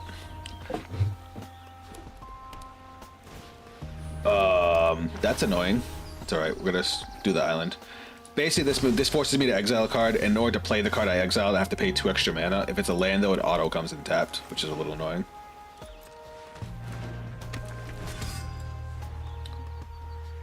Alright, we need a top deck of land next turn. Please, for the love of God, let me get a land.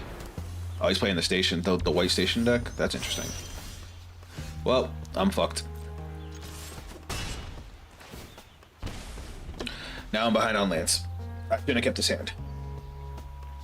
Granted, we have all the discard outlets in the world and plenty of draw outlets, so if we could just get the 1 land. 1 land. Oh, this has vigilance. That's really good for stations. I don't give a fuck about that. You can have Bahamut. I already have the other one. That's annoying. That's not good. And now he's gonna turn this on. Fuck, man, this is not a time to be behind on lands. Alright, we drew a land. Let's go Winter Night Stories. Alright, we got another land for next turn. It's gonna have to be Bahamut. We need to clear out his board.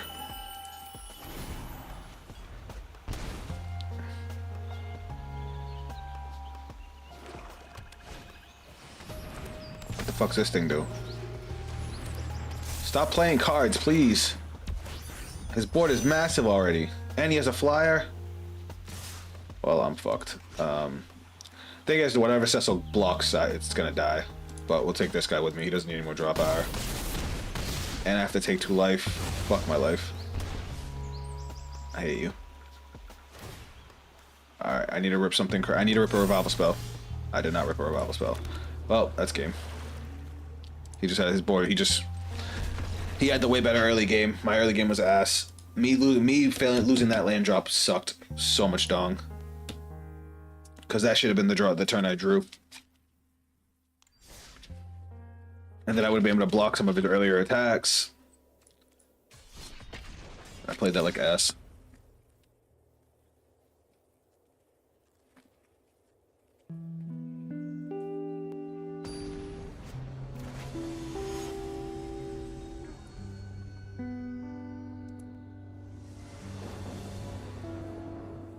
Alright, we have 3 lands, draw power. Alright. The only thing this hand's missing is a revival spell, but hopefully we'll draw into it. We'll do Watery Grave. We'll pay the 2 life so we can play Cecil. So Watery Grave comes in tapped unless I pay 2 life. It's automatically green and a blue and a black mana, so it's a really good card. It's actually really expensive. It's like 20 bucks in IRL. All right, we'll play Rolling Dragonstorm. Roiling, I'm sorry. Draw 2. There's our revival spell. Get rid of Arden. Now, the only downside to Arden, we need to get another creature in the grave to get actual value out of him.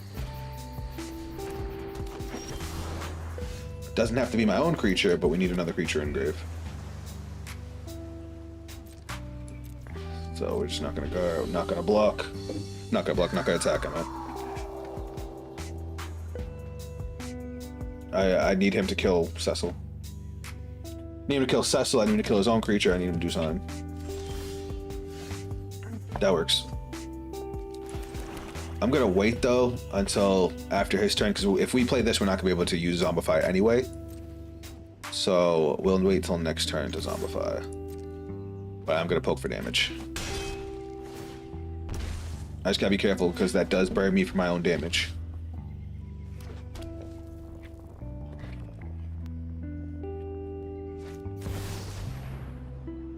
Put a 1/1 counter on target creature you control. Wait, hideaway 5. So he's gonna look at the top 5 and exile a card. Then if you control 3 or more creatures with different powers, you may play the exile cost for free. Okay. But he's not going to.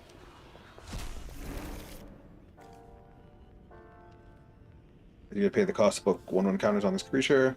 If he doesn't, we're gonna pop it. Yep, do that. And then we're gonna pay 3 life to kill it.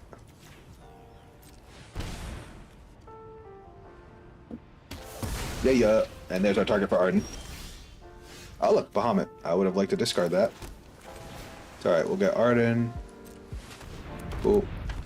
Arden effects, we'll get you. Now I'm probably gonna misplay here, but I'm gonna attack with just Cecil, which is gonna transform Cecil. And now we have 3 blockers, so as long as he doesn't board wipe me, all these guys are gonna have lifelink, minus Arden himself. Venereer is fine. You get him free mana, but he did just spend 3, so that pretty much ends this turn. He's gonna give it +1/+1 counter, which is cute. We're gonna strategic betrayal, and he's probably gonna concede. We don't get another creature with Arden, unfortunately, but we're about to swing with a fuck ton of lifelink. Bunk, bunk, bunk. All right, and now we're back up to 18. I think we win with him at 1 life. Oh, he's gotta play it out. Good man. Which one are you gonna hit? Arden? Cecil? Why Cecil? Interesting. Why Cecil? Oh, it has lifelink. That's why. And you're still at 0. Sorry, my man. Good job.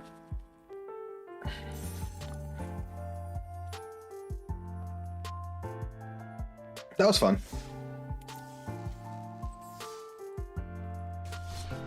Alright, we're on a roll. I don't want to fuck with the momentum. That's why I haven't switched decks yet.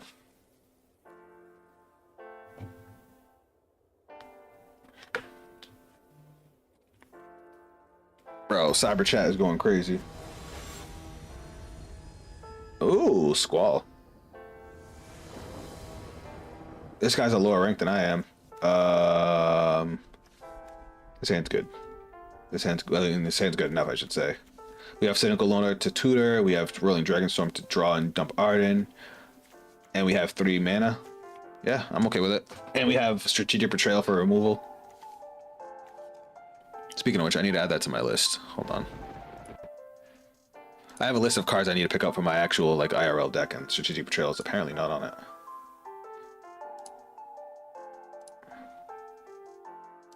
Alright, we're gonna keep 7. Our opponent is going first, which also sucks.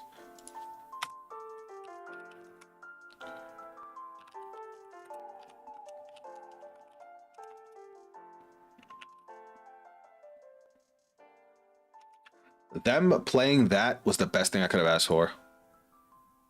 Because that makes Cynical Loner come in tapped. So that triggers Cynical Loner for me. So he basically has to remove Cynical Loner on place. Or I get to dump whatever I want. No, we're not gonna play the blue mana.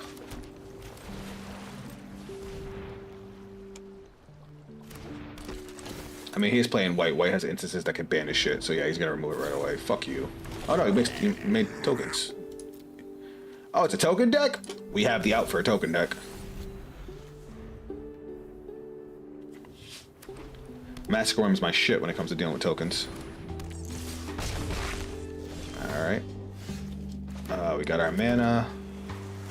Let's play Rolling Dragonstorm to draw some cards. There's our mana.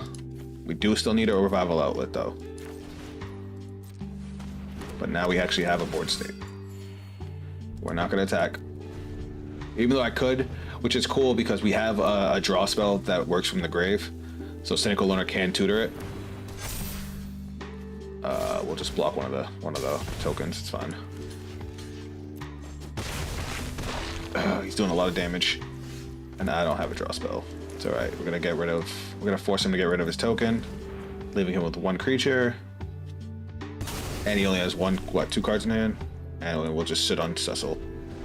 If he swings with this, Cecil will kill it, or he could play that. Well, it's gonna hurt.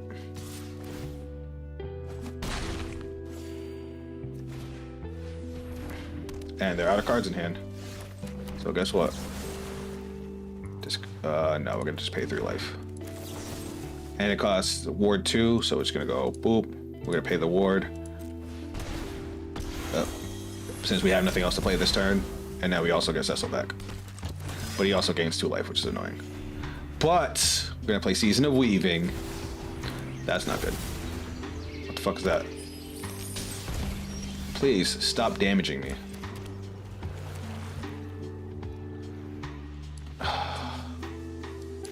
This is probably better. 2, 4, and 6. Alright, which card is more annoying? They both kind of suck. Let's get rid of this one, I guess. He does have that was a 1 of in the deck. Crazy. I might lose. What a top deck. Enter tapped. Alright, so we're gonna bounce back all his permanents and draw 2 cards. I wanted to draw 5 cards, but so with this, the way this works is you get to pick X number of effects and activate all of them. I picked to bounce all his permanents, so hopefully I have another turn. But I also drew 2 cards. Otherwise I could have picked just to draw cards and I would have drew 5 cards.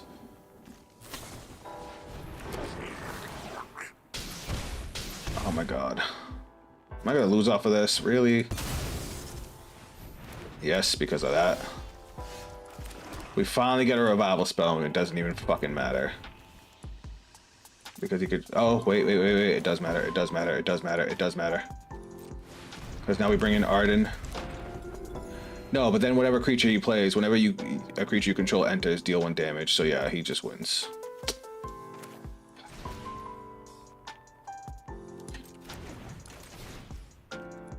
Because it's like, I either have to get rid of the spell or I can get rid of the creatures. But then he's just gonna play a different one and I'm gonna lose anyway. Because if I get rid of the enchantment, he could just swing with the creatures he has. If I get rid of the creatures, he's just gonna play the last one in his hand, and then I'm gonna die anyway. It took me too long to get a revival spell. And now I get burned for 1 and die.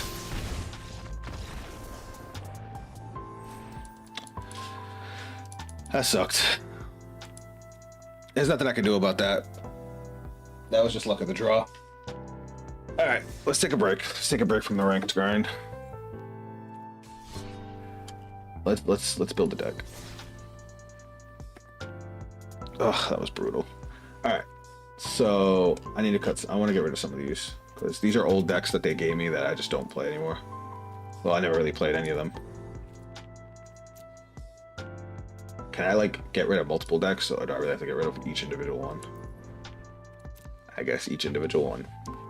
On the Hunt was actually a deck I liked a lot. That was they gave me a werewolf deck, and I tweaked it and made it pretty playable using red, black, and green. It was fun.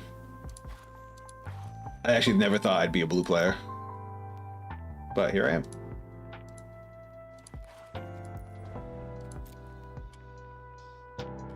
All right, so I am not gonna lie to you. I have never. I'm gonna make it a standard deck, but I have never fucked with this. Oh shit! I have different color cards. I didn't even realize I had different card sleeves. Oh wait, these are locked. Okay, so I have these. This one's good. I like that one. I like the Classico. I don't think I have any companions. No, I don't. Okay. Noctis. I'm gonna call it Noctis just because it's gonna be based around Noctis's ability. So I'm gonna put in 2 Noctises because he's thick. So we need the fact that I can play blue and black is awesome, but I need to be able to look at artifacts. I don't really know too many good artifacts, just the ones that have been used on me. So let's go whites, blue and black, and then let's look at some artifacts. All right, there's definitely some good artifacts I definitely want to use that just piss me off. Is this one of them? Exile this equipment and then transform it into the battlefield under. Okay. Oh, so this is cool. It's a 1-drop artifact. It equips for 1, and then I can pay 7 to have it come back as Alexander. Prevent all damage that would be dealt to creatures you control this turn. Oh, I mean that's okay. Then the last one taps all your opponent's creatures, but then it sacrifices itself. There's additional cost to cast artifact. Sacrifice an artifact or creature. Ward 2. When this artifact enters, exile target creature or artifact an opponent controls until this artifact leaves the battlefield. That's really good. And it's a 1-drop. I might have to play that. I'll put it on the list, and then we'll work on ratios after. This is a search your library for a card named Mythic Infantry. Put it into the battlefield tapped. That's just an artifact creature. You can play anything from any artifacts, right? You may cast artifact spells from your graveyard, paying 3 life in addition to their cost. If you cast a spell this way, it comes in with a finality counter. So ideally, you want to play some low-cost cards. When this creature dies, you gain 1 life and draw 1 card. When this creature is exiled from the battlefield while you're activating a craft ability, gain 1 life and draw 1 card. Exile this card, choose 1. Return target creature with mana value 4 or less from your graveyard to the battlefield. Exile target skeleton, spirit, or zombie.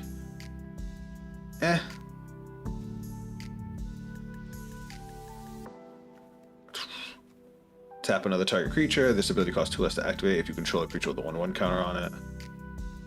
Vehicle becomes tapped, scry 1. That's actually not bad. What the fuck's this one? When this artifact enters, search your library for a basic planes, reveal it, put it into your hand, shuffle your deck, you gain 2 life. And then you can craft it with an artifact, and it becomes an artifact that creates 2 1/1 colors tokens. A creature you control get plus. That's pretty good. I like that. That's the one we just saw. Defender, you have hexproof. Prevent all non-combat damage that would be dealt to other creatures you control.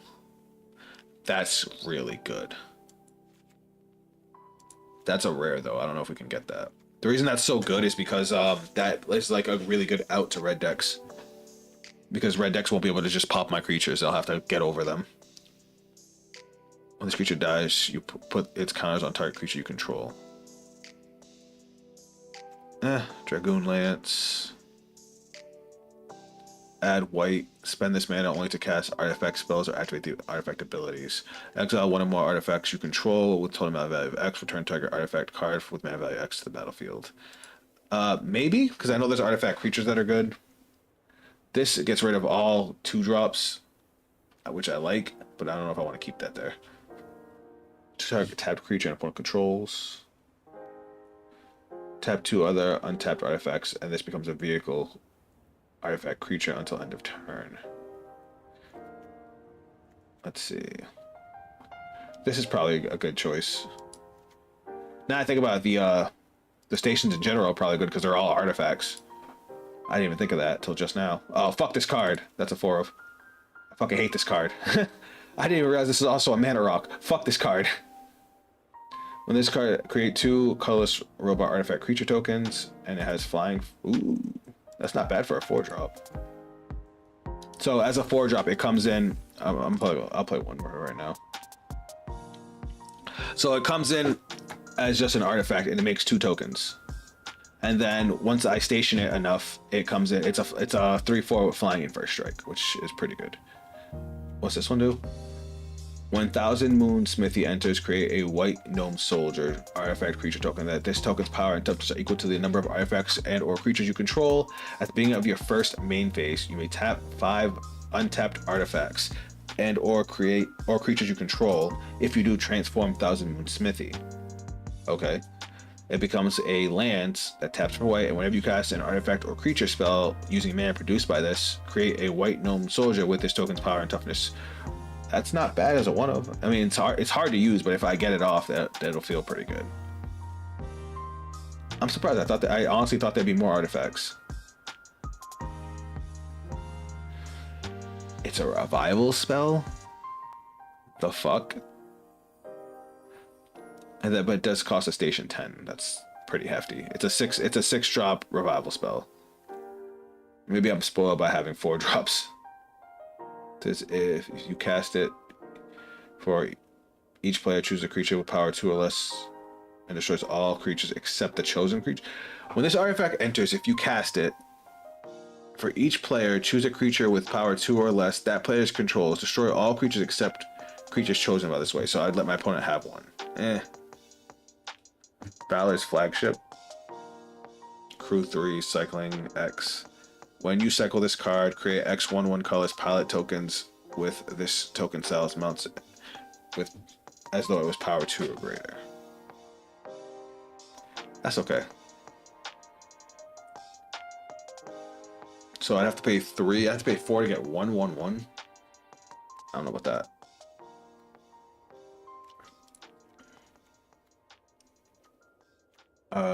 Station at the beginning of your combat on your turn up to the one. I like this one because we're going to be playing a lot of artifacts, and this will turn my artifacts into creatures. This is a good one, especially if we play any cards that bounce my shit, which I think I'm going to. Sacrifice this creature, counter target instant or sorcery spell unless its controller pays 3. It's an artifact counter spell? This is nuts in this deck because I can recur it.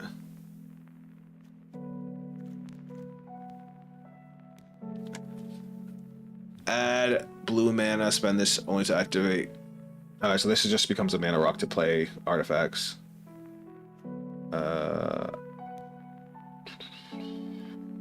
Mill a card, draw a card, craft with an artifact. When this creature attacks, you may tap or untap target artifact or creature.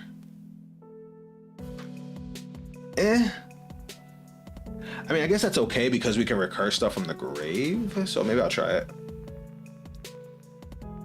This enters tap up to 1 target artifact or creature and put 2 stun counters on it. Craft with an artifact, target creature you control explores. Mid.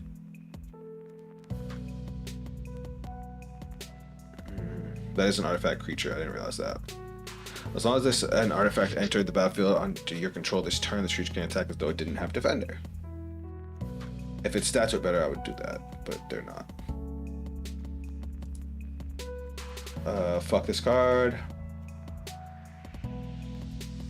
Sage's Nuolith. It's another mana for artifacts. This card's bonkers. This card's bonkers. It's really good for slowing the game down. Whenever you draw a card, each opponent mills 2 cards.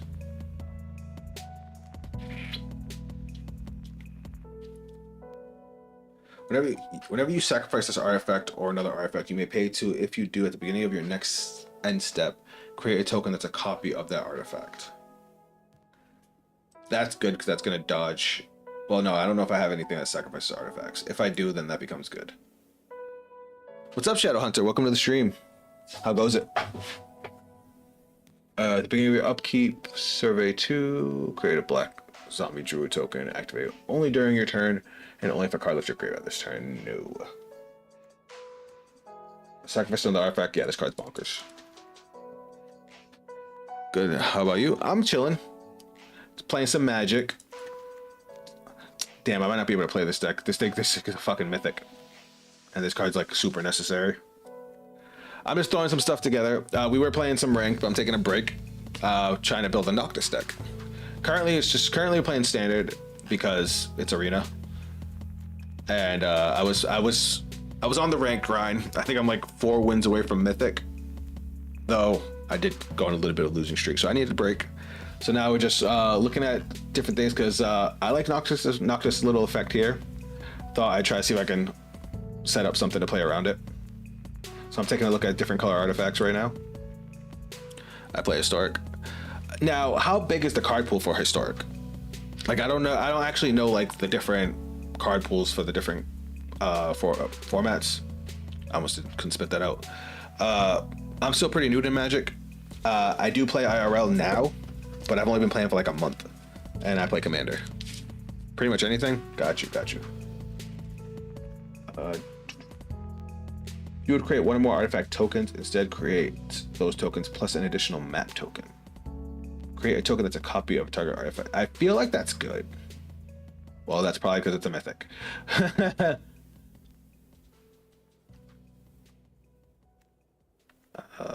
Water Crystal. Draw 2 cards, then discard a card. 4/4 flying. Wishing Well. Let's see, what else? What the fuck is this thing? If you cast it, draw 5 cards. You have no maximum hand size and you don't lose the game for having 0 or less life. What the fuck is this? Whenever you gain life, draw that many cards. Whenever you lose life, discard. If you have no cards, then you lose. Okay, that makes sense. Are you down to do some games after you finish your deck? Oh yeah, I'm down. I don't have a deck for Historic, but I can see if I can keep up. Return up to 2 target non-artifact creatures to their owner's hands. Okay, that's good. When this spacecraft attacks, defending player mills 4 cards. Okay, no, I don't want to mill. You can play any deck? All right. I got you. Let me just finish running through these cards. When this artifact enters target creature and opponent controls -2/-2, sacrifice it to survey 2. I do like that that's an artifact creature. Fucking lead pipe. My deck can be crazy, but it's full random. Okay, I got you. We can run it real quick. When this artifact enters or is put into the graveyard from the battlefield, you draw a card and you lose 1 life. I mean, that's okay. I like Tithing Blade.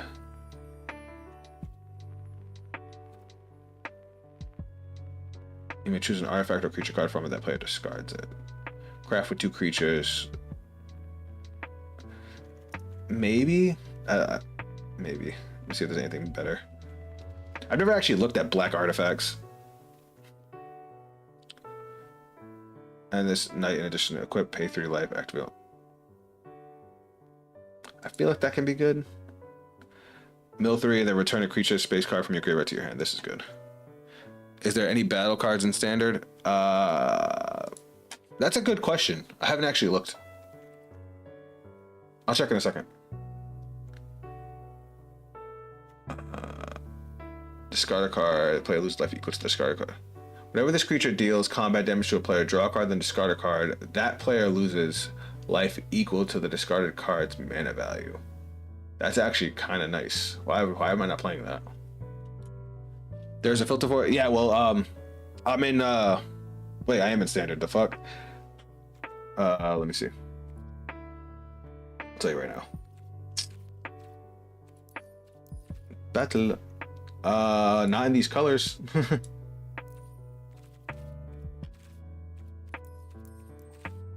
I think there were. I think they just got rotated out.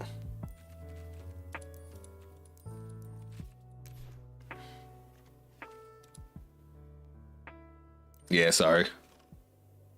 I did like battle cards. Battle cards were cool. All right, we were in the black ones.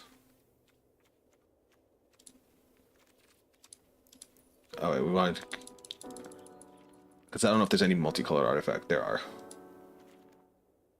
All right, what were we looking at? We looked at these. We looked at this. Discard a card. They lose 3 life.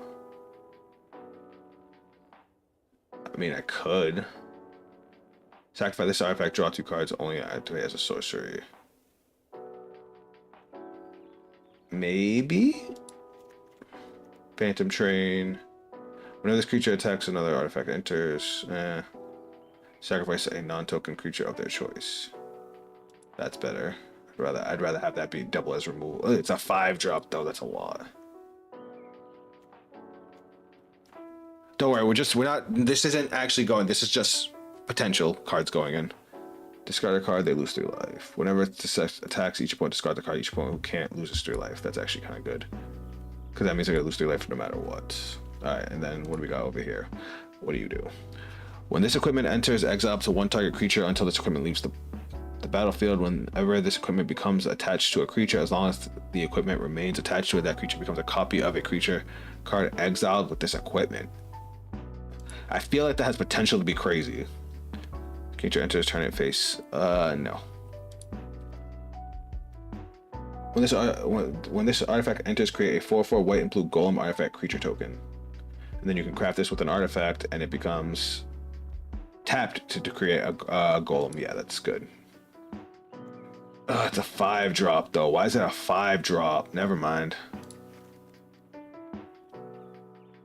When this creature enters, for each opponent, put up to 1 target non-land permanent that player controls into its owner's library. 3rd from the top. Why 3rd from the top? That's bad funny. Has double strike and prowess. That makes more sense as a 5-drop because it clears a card out of the board. It has double strike, prowess, and it's a 2/5. When this vehicle enters, you may search your library for an artifact card, reveal it, put it into the battlefield if it's mana value 2 or less, otherwise put it into your hand. So that thing is nuts. Oh, but of course it's a 6-drop. Fuck, man. When this vehicle enters, return target artifact creature with mana value X or less from your graveyard to the battlefield. That makes a lot more sense.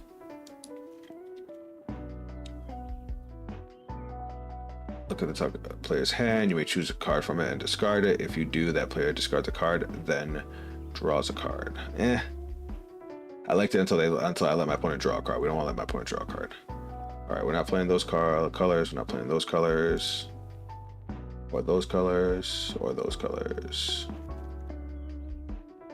Wait. You may cast artifact spells. Okay, so no, you don't get to play artifact lands. That would have been crazy. All right, that's just stuff that I like. We'll definitely fuck with that later. All right, Shadow Hunter, you down? Let's get it.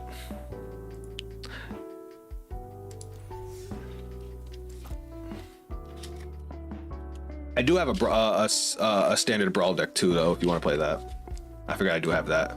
I do need to tweak it a little bit, but yeah, I do have that.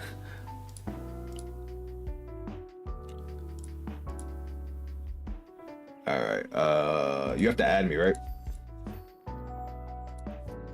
What's your go to your profile? I'll send you a request. I got you. Profile.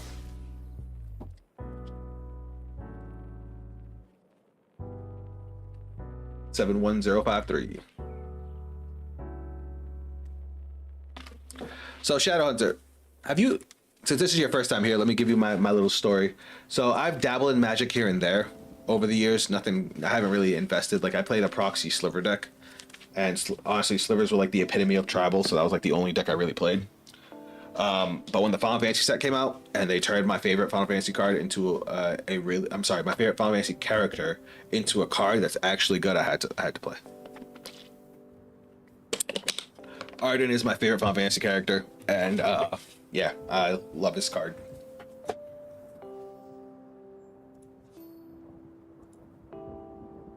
And here I am.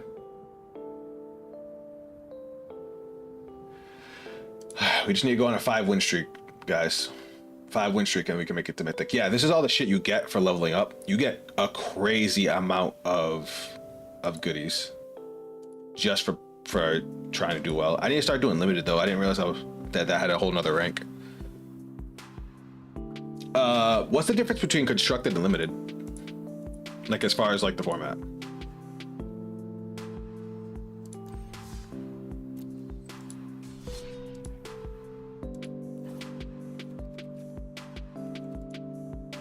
Like, how do I play limited? Oh, here we go. Oh, it's these. It's the drafts.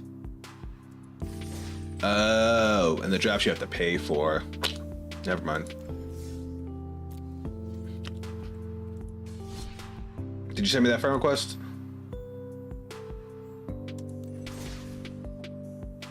I did not get your invite. Did I?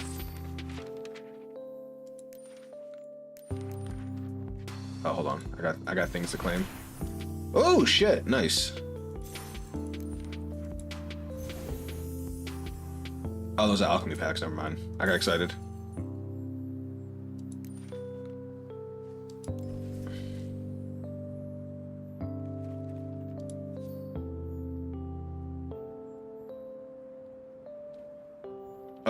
What's your name on here? I don't think I did.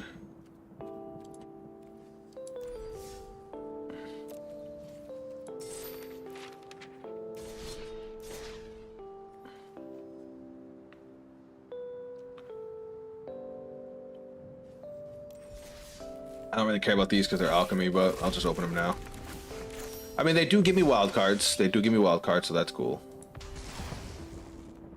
So, for anybody that doesn't know, alchemy cards are basically like custom cards that are only played in Arena.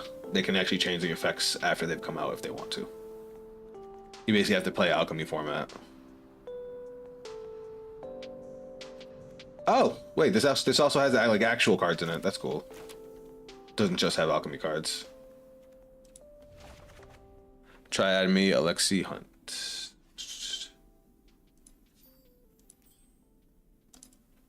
Because I think we have to. Do we have to have each other as friends first in order to challenge each other? Let's see. Alexi. Well, we're gonna find out together. 49580.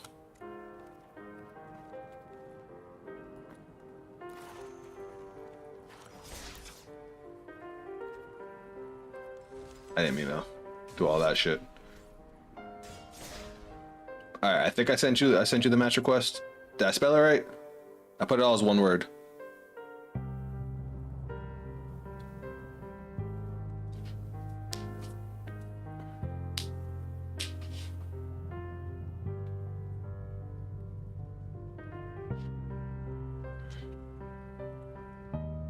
All right.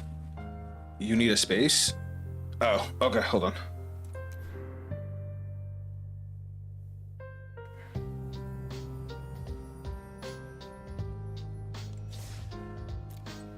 All right, let me just add you, fuck it.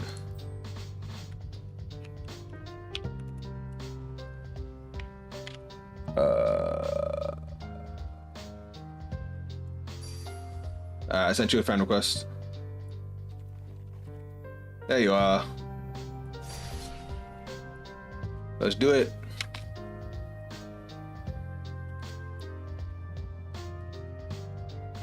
I thought I hit play. I clearly did not. Alright, chat. Hopefully Alexia here doesn't beat my ass. Alright, hand is okay.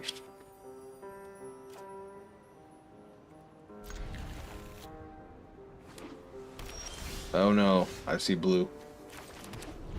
I'm also playing the blue. I'm gonna play one and go do something. I'll be back after. No worries. Alright, we'll play black. Does he counter this?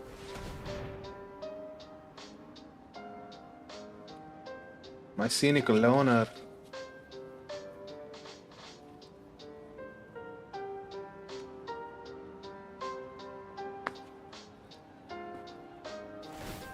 Sacrifice this land, search for a basic. Nice.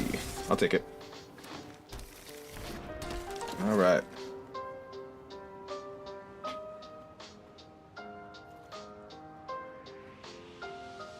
Are you gonna bounce it? No, he's not. Okay. She sticks, guys. She sticks. Uh-oh. Green, green. When this creature enters or dies, exile another creature you control. If you do, conjure a random creature. Oh, it's an alchemy deck.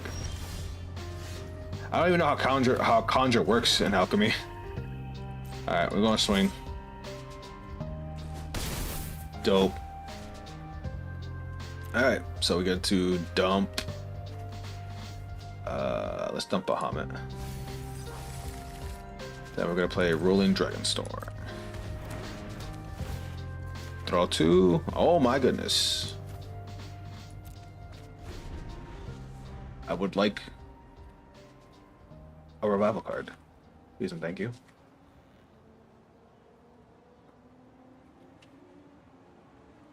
It sucks, like I don't want to, like I've been tweaking this deck over and over again. Every time I go, my record goes up and down.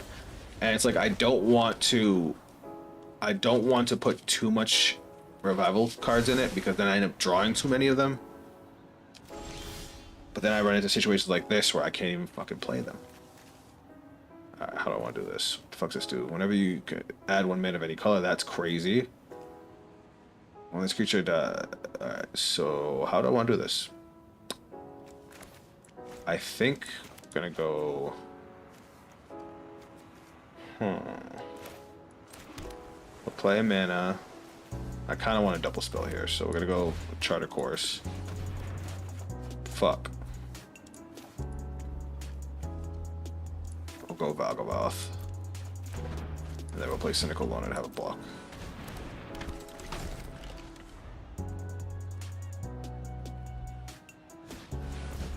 Cultivate, that's a good card. Oh, I like that.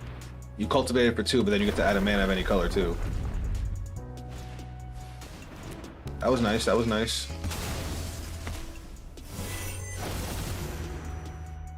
I wish I knew what the fuck you just did. I don't know how Conjure works. Oh, why can't I block that? Oh, it's Menace. I didn't realize I had Menace. Alright, well. Let's see what I can draw now. That's a really good card right now. Unfortunately, I can't play it because I need 1 more mana.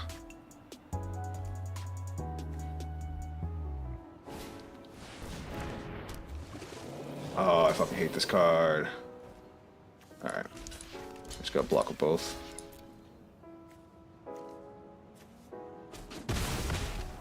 That's fine.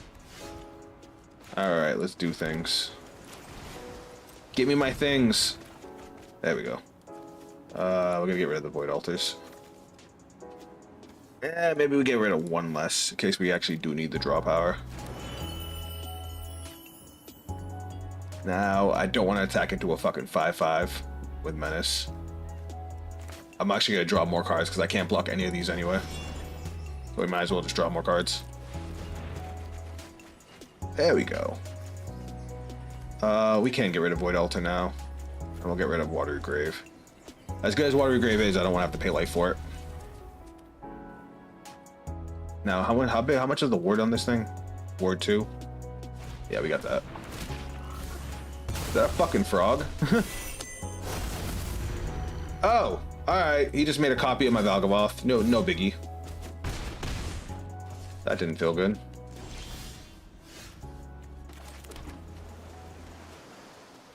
If you do, conjure a random creature with mana value X onto the battlefield, where X is 2 plus the exiled creature's mana value. So wait, how the fuck did he do that? Whatever. Clearly I don't understand. Oh, it's completely random. So you just randomly got Valgavoth? That seems like an oversight.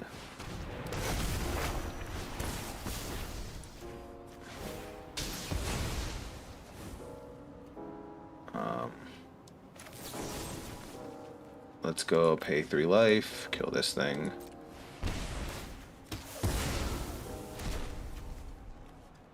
Oh, I shouldn't have done that. Oh well, fuck it. We're here.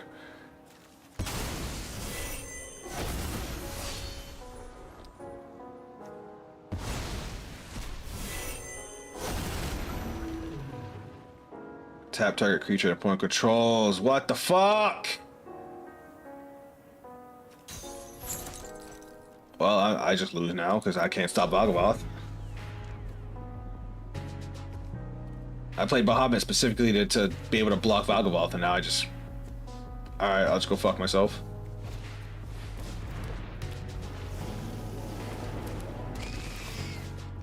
Oh, that sucks.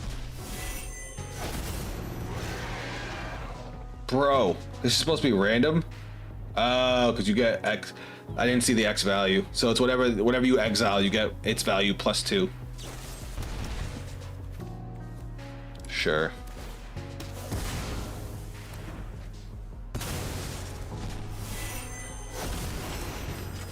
Fam. I see how this works. I'm just gonna die now. That was wild. So I get it. You get rid of a 7-drop, so it gets you a random 9-drop. But at that point, 9 drops are all gonna be fire. All right, that was crazy. That was crazy. Vagaboth was the biggest fuck you could have gave me. All right, I'm gonna go back to standard where things make sense because that was wild. It was cool. It was just wild. See you later, man. I'll be lurking. Hey, I appreciate the support, Shadow. That was fun. Alright, where we at? Fuck, this hand's ass. This hand's better, but still not great. The only reason I'm sending Massacre Worm back, even though I love this card, is just Bahamut's more versatile. Like, it's better against multiple matchups, as opposed to Massacre Worm being against, you know, matchups that have smaller creatures. We're starting off with Void Altar, so we can Cynical Loner. Red-white. I fucking hate this card. Oh my god, I hate that card.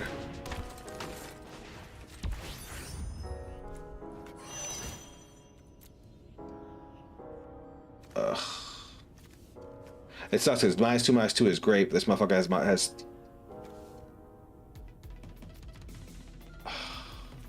it's like, do I want to do Arden or do I want to do Massacre Worm? Like, we're gonna get Bahamut into the grave by discarding it with Charter Course, but it's like, what's gonna help me most? I guess we'll go Arden. This is so hard.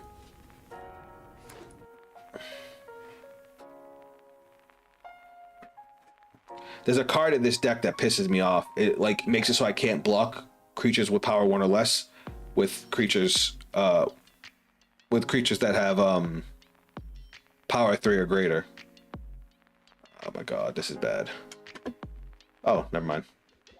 That was actually a great top deck. Fuck you. You're not keeping that. My downside is we didn't get to draw cards, which we wanted to draw cards.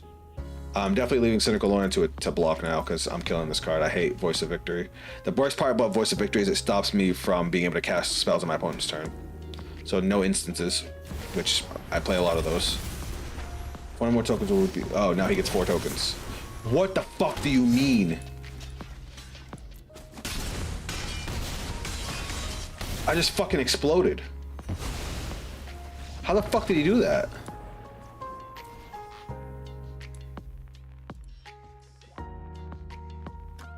I guess that's what the meta looks like. That was insane. And again, I got wrapped up in trying to set up my graveyard. I should have killed that fucking 1-drop as early as I could have. Fuck, man. This is what I mean about Magic. Like, this decision making is the hardest in Magic than any card game I've ever played. Like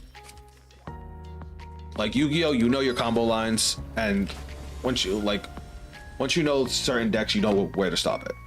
But this, every single play fucking matters. I'm gonna regret keeping this, but I'm gonna keep it.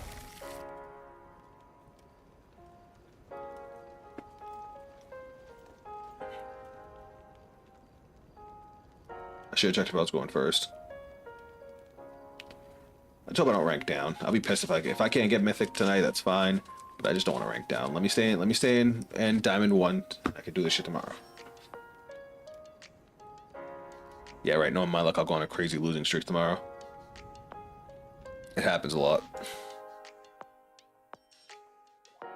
Especially if I go on tilt, forget about it.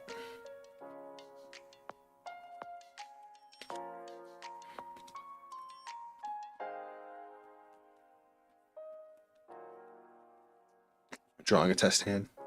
Alright, we'll start off with the black. We are going first. That does help a lot.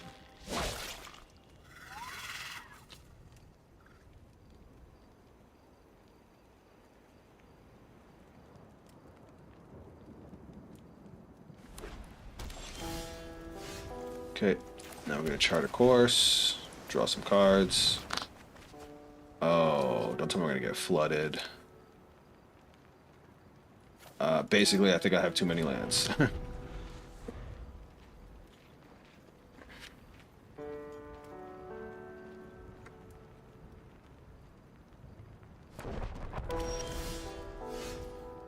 Yeah, this isn't good.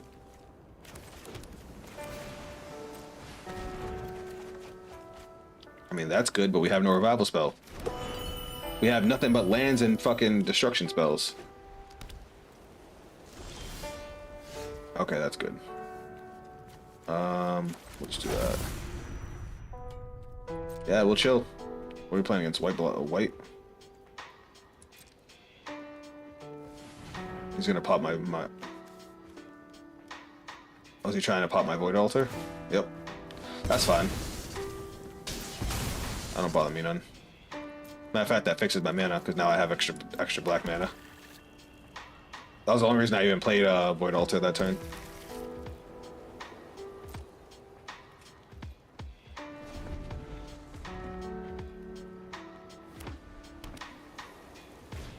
What the fuck is that?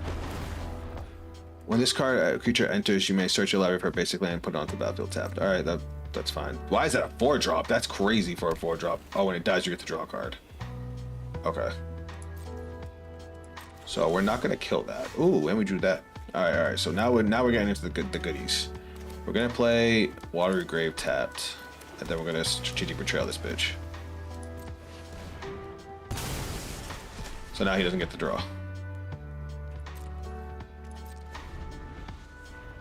This looks like it's gonna be an Ugin deck. Basically, he's playing a bunch of colorless. When this creature enters, you may search your library for basically. Yeah, he's ramping to be able to play the big dude. It's it's like a is it a 9-drop? It's a 7 or it's a really high drop planeswalker, and that's what he's going for. So we're gonna gift him a card and we're gonna pop 2. So now we get double Bahamut because of Coiling Rebirth.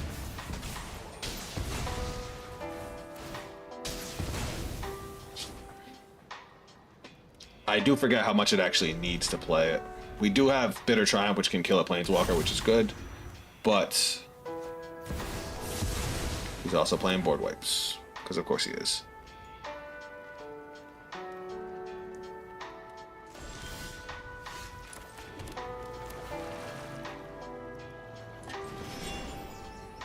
Because what else is in my grave? Nothing important. So yeah, I think this is probably gonna be the better bet. We still can play the Bitter Triumph whenever he plays a card, but we need to refill our hand. I guess Massacre Worm's an okay discard. Nah, I kind of want to keep him in hand. Instead, let's get rid of 2 of our lands. We'll keep everything else. The only downside is that stops me from being a +1 and being a 1-for-1. Still a good card. And we cast it from the grave. That's not good. That's very not good. Alright, I didn't want to have to do this, but he's gonna make me. Sorry, bug.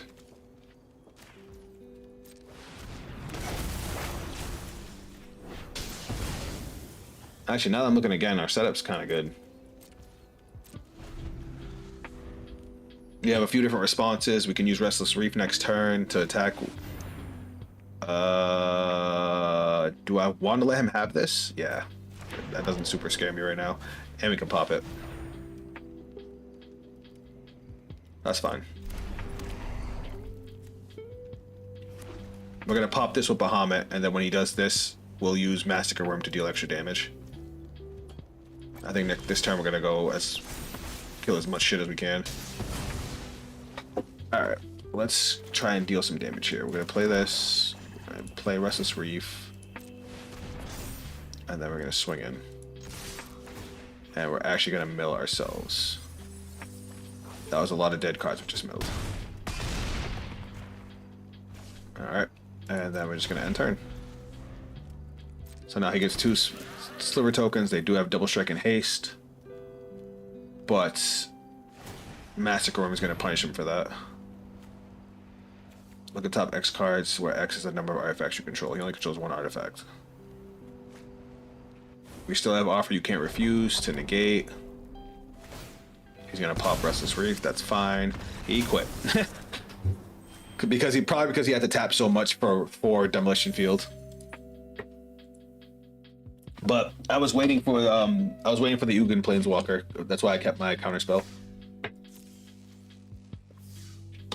Pretty sure I had that game.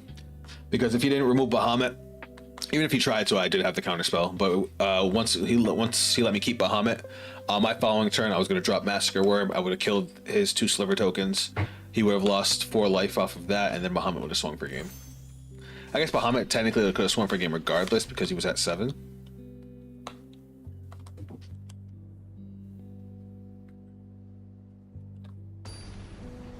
Alright. Only 5 more. Come on, Martin. Alright, what do we got here? This hand is god-awful. It has the mana, it has the 1 draw card, and it has 1 destruction card, but it has nothing else going for it. Like, Coiling Rebirth is great, but I have no targets, or I need targets to... My opponent's going first, so I will draw an extra card. Chat, I don't know. I mean, as long as we're not playing against, like, a rush deck, I think we'll be okay. Start off with Starting Town. Oh, no, I lied. Start off with that. We're playing against a blue-black deck. Alright, so this will be a little bit slower of a game. I mean, that helps a lot. We'll play Dragon Storm now. He wants to counter it. I mean, I'm all for it. Ugh. Alright, we have way too much land. Let's get rid of Watery Grave.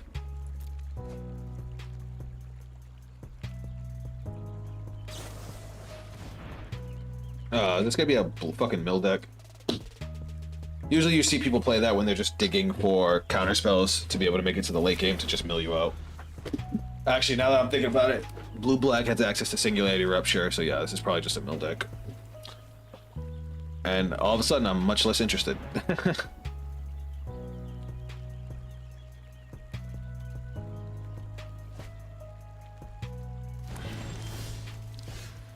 I wish I got you a little bit earlier, but hey, here we are. Alright, let's play this. And let's just end turn. Honestly, our kill spells are probably going to be pointless, because I'm pretty sure he's not going to play anything.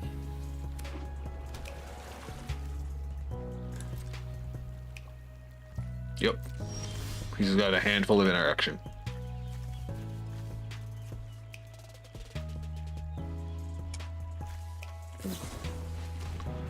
Cast a spell, behold a dragon, or pay 1. Target gets -3, -3. Love to see it.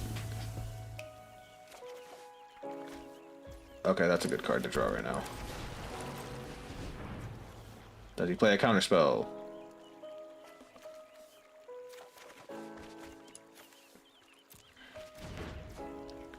Alright. If he's playing this, that means he's probably playing the dragon that can be played as an adventure. It lets you draw 3, discard 1. Oh, he's also playing the black dragon. Alright, so he is playing some creatures, just not a whole lot. Alright. Obviously he's got a counter spell. We're not gonna fucking walk right into that. So let's just keep drawing cards. Or force him to negate it.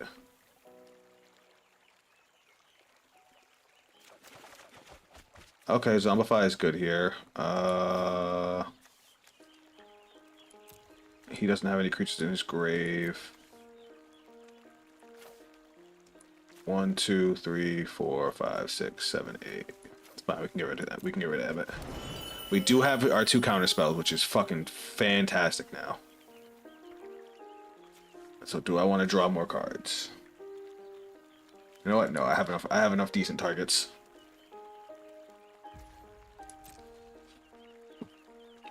We'll save this to replenish later. Because as long as I attack, I get to just draw 2 cards instead of having to discard 2. That's good, creating a free treasure token. What up, Shadow Hunter? We're watching paint dry right now. Pretty sure this guy's going to be playing a mill deck. Pretty sure. But we're going to find out right now. Because now we're going to go on the offensive. Grab Arden. He's probably going to counterspell it.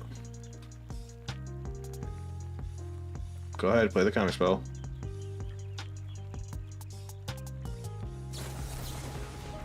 Behold the Dragon. Counter target spell unless its controller pays 2. Okay. Oh, I forgot. I didn't. He beholded a dragon, so I had to pay 4. So my dumbass forgot to pay the counter spell. That was a waste of a fucking good ass card. I can't believe I just did that.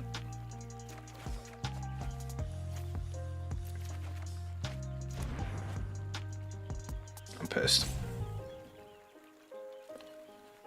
Alright, I have a lot more options than he does, that's for sure. But he's also making up for his land drop by just making... Oh, never mind. Sacrifice a token, draw a card. Alright, that was cool. So he made the treasure token the turn before and then sacrificed the draw card. That was hot. Alright. Let's try this again. Boiling Rebirth.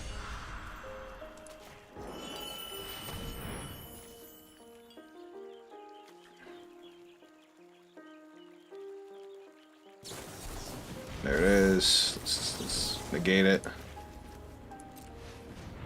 Let's see if he has another one.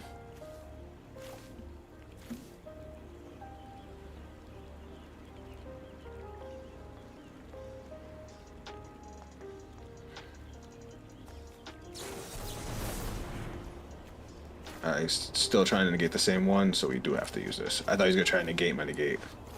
Which sucks, because I'm going to give him fucking 4 treasure tokens. But I gotta do it. Ugh, that just pissed me off.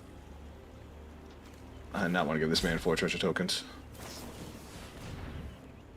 You should have waited. You could have searched. You could have searched the top 4 cards. Well, no, he has to look at top X and add 1, but he could have added 2 if he just waited a minute. Good, now he's gonna get 4 cards. No way he just drew into another counter spell. Okay, I was about to be upset. Alright, we're gonna station you. Because we're gonna need to draw more cards to outpace him.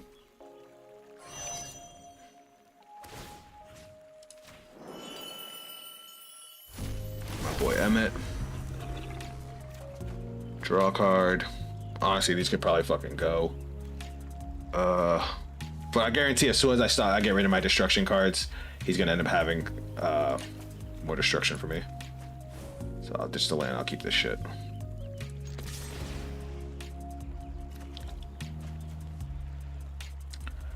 Restless Reef is a different story. I feel like I should hold on to that.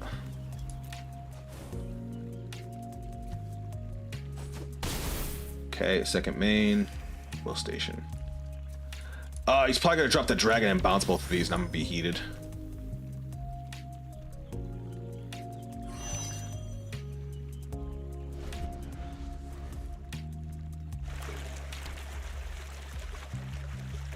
Or he might just drop that and just do for 7. Nope, it's a mill deck. I was fucking right. Oh my god, it's so gay. Sorry, excuse my language. That's just so boring. Like I already used my counter spells to be able to make a void presence, and now he's just gonna drop. Now watch, he's gonna play the artifact next, and then that's gonna be the end of it.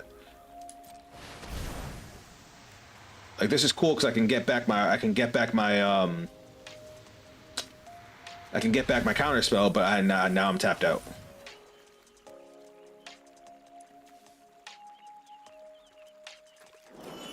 I guess seasonal even get no, because he could just do it on his next turn. Fuck off, man.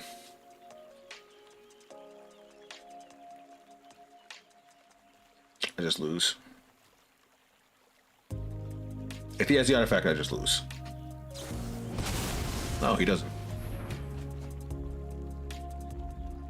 I'm surprised he did that then. Are all my revival spells gone? 2. No, I still have 2 more.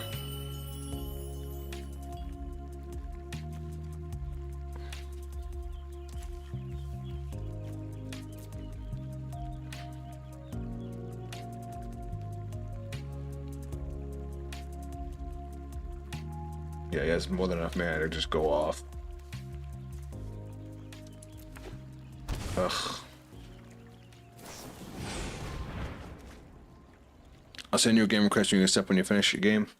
I'm just mad. I fucking hate playing against mill decks, man.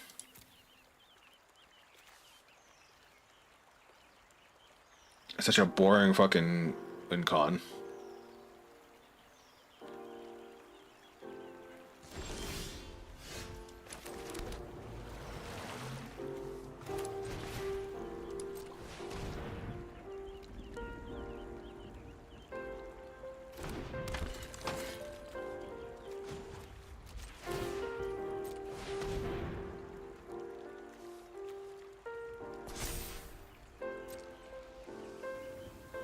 Let's see if I get to hit him. He's playing black and he has plenty of mana open, so he probably has a destruction spell.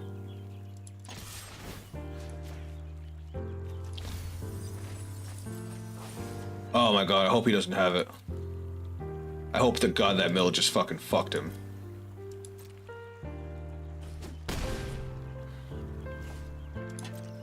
Because unfortunately, black and blue don't have a whole lot of ways to deal with artifacts. But yeah, he's over here digging for it.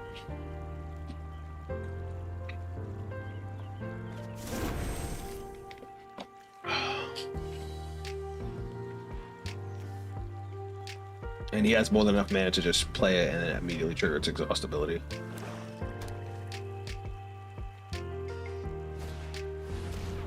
He's still digging for it.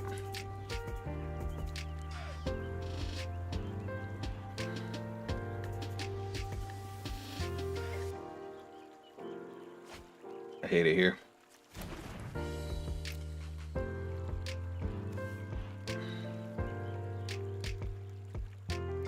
Two, 4, 5, 6, 7, 8, 9. I mean, at least he still doesn't have it. There's a fucking chance. Hold on. Destroy all creatures. If evidence was collected, exile a card for...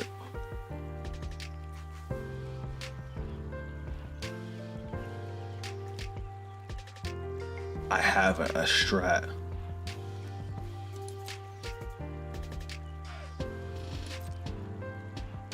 I have a strat, y'all, but it depends if he's gonna. It depends if he has a counter spell. With those that many cards in hand, he probably has it.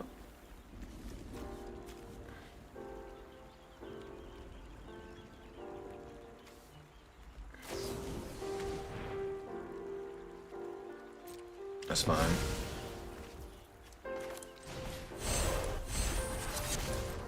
If he doesn't have a counter spell, I win. But it's gonna come down to him having a counter spell.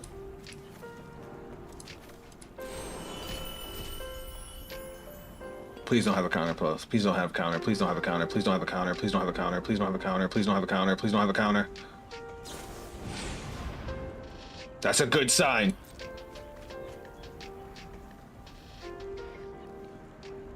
He still has 4 mana, so he could have just drawn into a counter spell.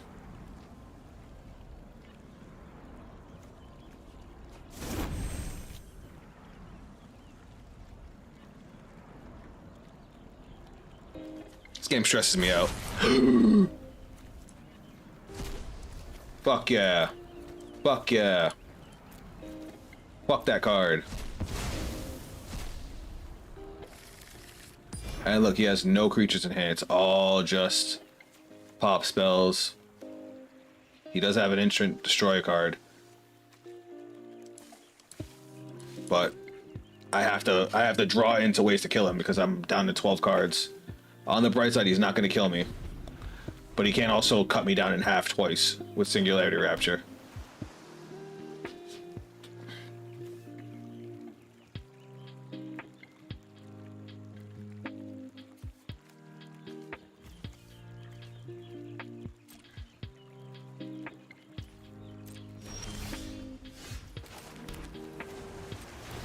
Alright, let's see what this does.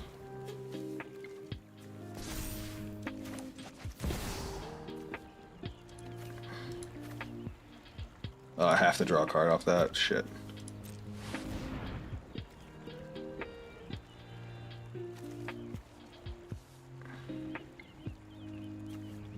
I'm trying to see if this works the way I'm hoping it works.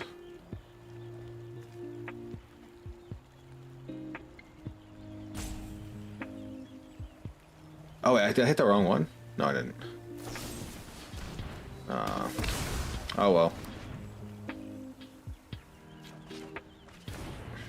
I mean, that's a good card, but he's just gonna pop it.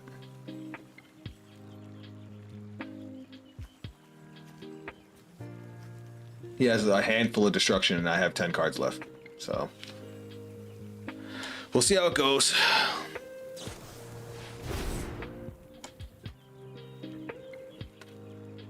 What are the chances he mills himself out?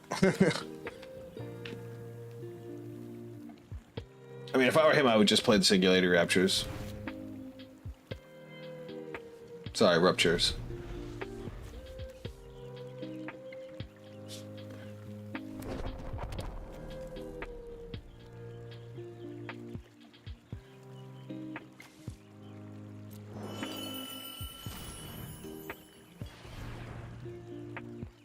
The fuck else is he gonna play?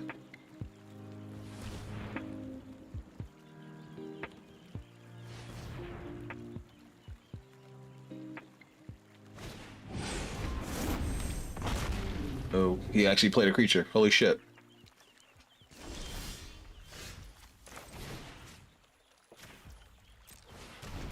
Let's see if he has a counterspell. He only has 3 cards we don't know.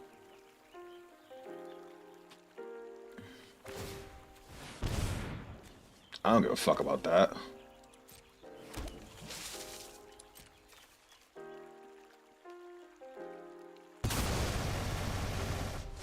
Oh, that was cute. See what he did there, guys? Alright, what can I do to still be able to push this guy in? Yeah, fuck it.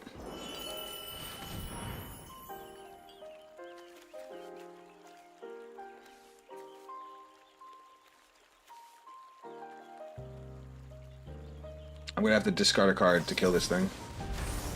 Oh, he did have the counter spell.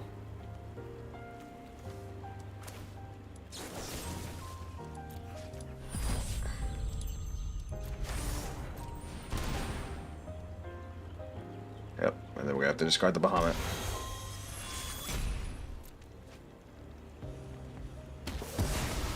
Oh. Damn. I had to hope. I had to hope he didn't have the counter spell. But I mean, even if he did have the counter spell, what am I gonna do? I'm gonna swing at him for 5, and then he's just gonna pop my board, and then I have to be able to do it again. I have 1 revival left in the deck, and I have no cards with haste, so there's no chance I'm killing him. Not with 9 cards left. I might as well just speed myself my death up.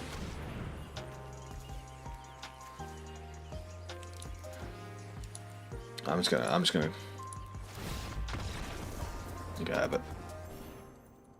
I fucking hate mill decks, man. It just sucks because like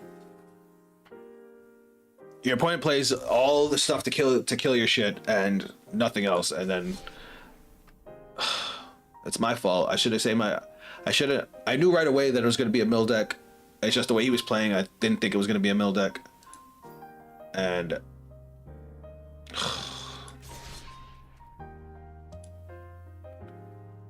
it's my own fault.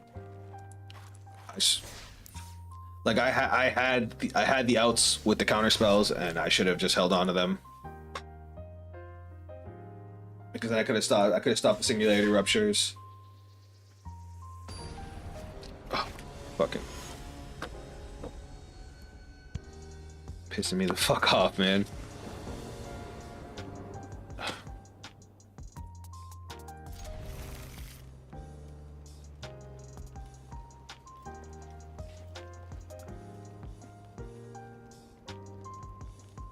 Alright, so now we're playing against Shadow Hunter again.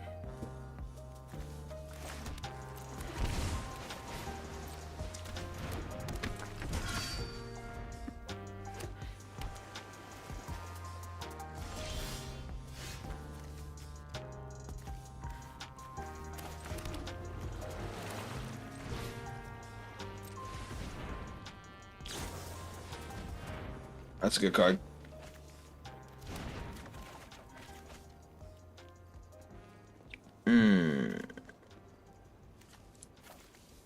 As much as I love Emmett, he's the slowest card in my hand right now.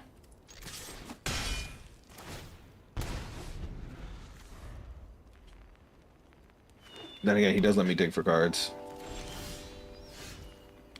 That was a really good card we just drew.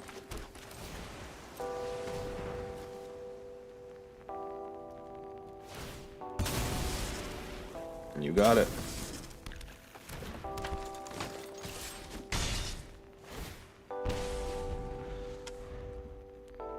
Oh, we're back. Alright, what do we got here? That's an elf. Elf's a good card.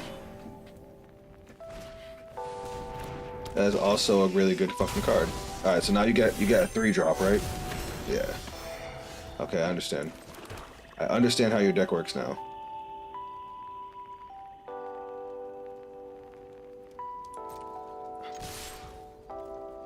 I'm gonna proceed to combat. That is fine. Pay 3 life.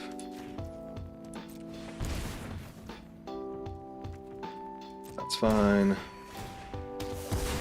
Which is also gonna kill this. Which means Cecil doesn't have to deal me any damage, and then she's gonna go off. Let me get Bahamut. You got a fucking 5/5 flyer with hexproof? You got a card I can't fucking kill.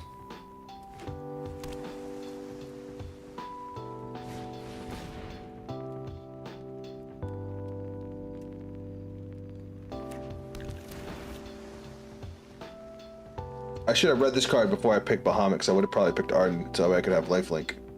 But this card's gonna solo me. Never mind, because now he's getting a 7-drop.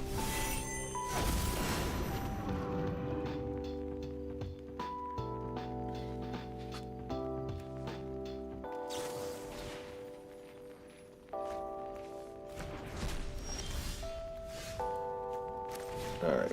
At least we made it this far.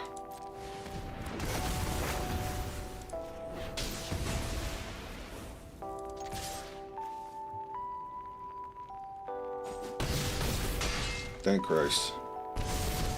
Actual damage.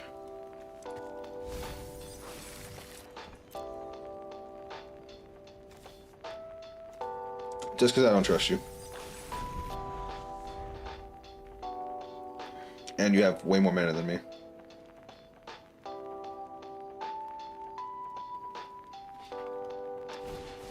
This card is stupid.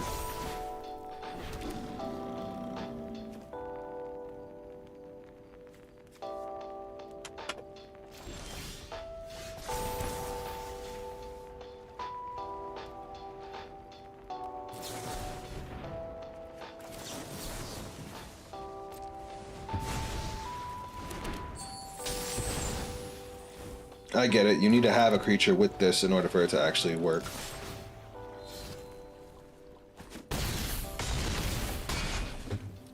I understand it. Honestly, once you had the hexproof angel, you should have sat. You should have sat on that bitch. That bitch damn near would have soloed me. Especially since it made it so you can't sacrifice it. Like it made it so I can't force you to sacrifice a creature. That was just a giant slap in the face. Because literally the only way for me to get rid of that card would have been for for you to swing into Bahamut. Because I would have just swung a Bahamut, you would have just been like, okay, cool. And then I would have been left wide open. You would have got me on the crackback.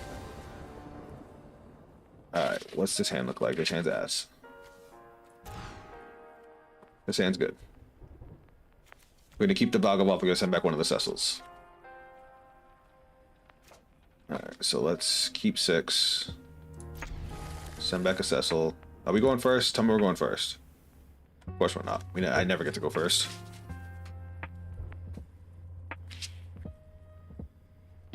I really want to play Commander. Sucks because like this late and none of my friends are up. Oh shit, we're going first. Holy fuck. Pay 2 life. Start off with Cecil. Get some early game pokes in. Next turn we'll play the island so we can chart a course, and then we'll use Restless Reef on the following turn. Because turn 3 we don't have any plays right now. So we'll do this now. So now we could have waited till after we attacked so that way we can we could have kept the cards without discarding, but I want to get Valgavoth in the grave. Alright, and we're playing against green black. That's probably another reanimator deck. Oh, green black blue. Ugh. Alright, we'll play Restless Reef. We'll swing in. Now we'll play Chart a Course. Draw my cards. Good fucking draws. Let's go. I want to play this, but we're not going to. We're going to be smart, and we're just going to do this. Actually, you know what? We're going to do this first. Because since playing Valgavoth the turner doesn't do anything for us, play this bitch now. Come at me. Oh, okay, cool. And now we have counter spells too. Yeah, I figured that was over. So they played nothing on that. Like that one turn was their one turn to get rid of Valgavoth. Once they didn't get rid of Valgavoth on that one turn, I had my counter spell. We were set. Valgavoth is such a hard card to kill. Shadow, do you have a Brawl deck? Actually, let me fuck with my Brawl deck now. So this is my standard Brawl deck. I should put Mistrise Village in my fucking main deck. Yeah, I should. I definitely should. Hold on, I'm about to do that right now. I didn't want to put Mistrise Village in because I already have 4 lands that come in tapped, and I didn't want to put more than that. But Mistrise could have won me games when I play against blue decks that just play a shitload of counters. I actually have this card IRL too. Because I play Restless Reef and I play... I could live without 1 Void Altar. Granted, having 3 Void Altars is makes it much more consistent. Because I want to see Void Altar plus Cynical Loner as much as possible. But them counter spells be eating me alive.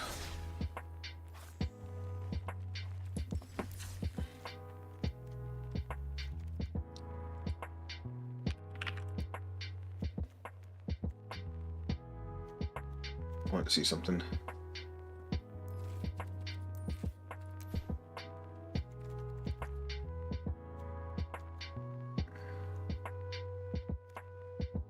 And the turn is crazy.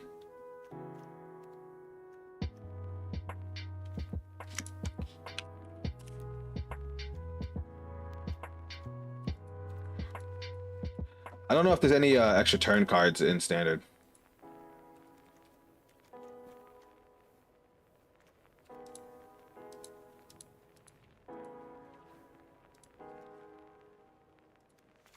Whoops, what the fuck I just put in there?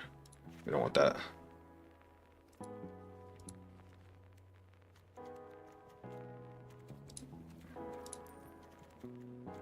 That's a blue thing only, right?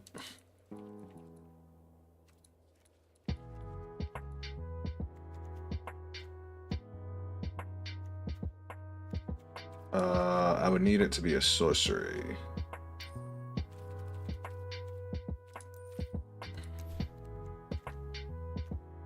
Return all non-land permanents target player controls to their hand.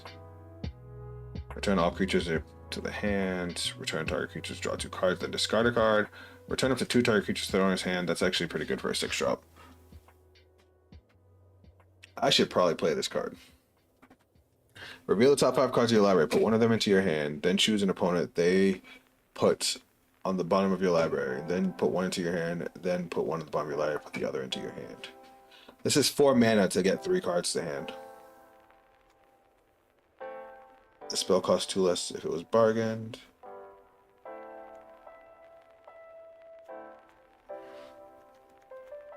So the answer is no. I kind of want to make this. I want to try this card out.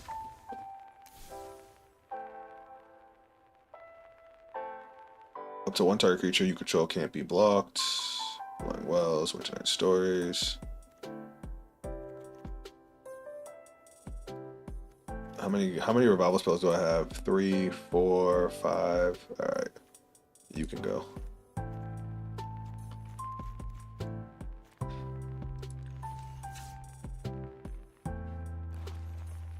Sorry, I just wanted to fuck with that real quick.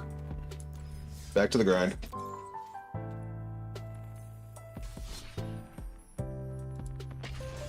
I'm so fucking close. So close I can taste it.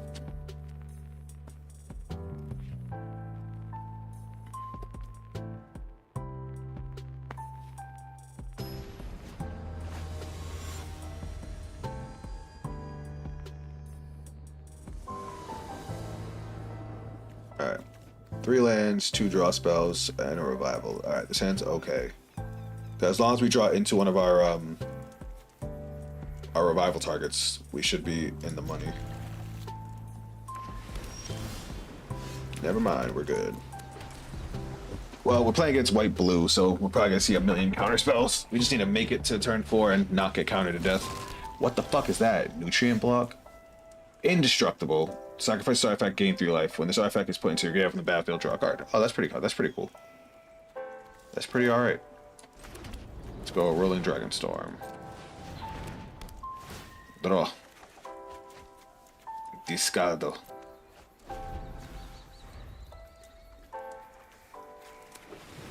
Alright, this is coming together pretty nicely. Alright, setup turns are free and clear since you... Why draw 2 cards when I can draw 3 cards?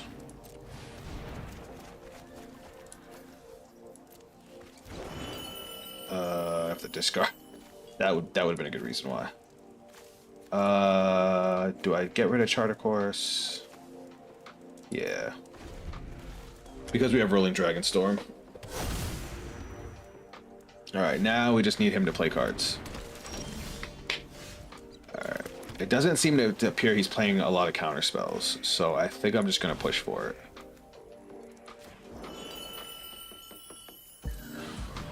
Yeah, he's not.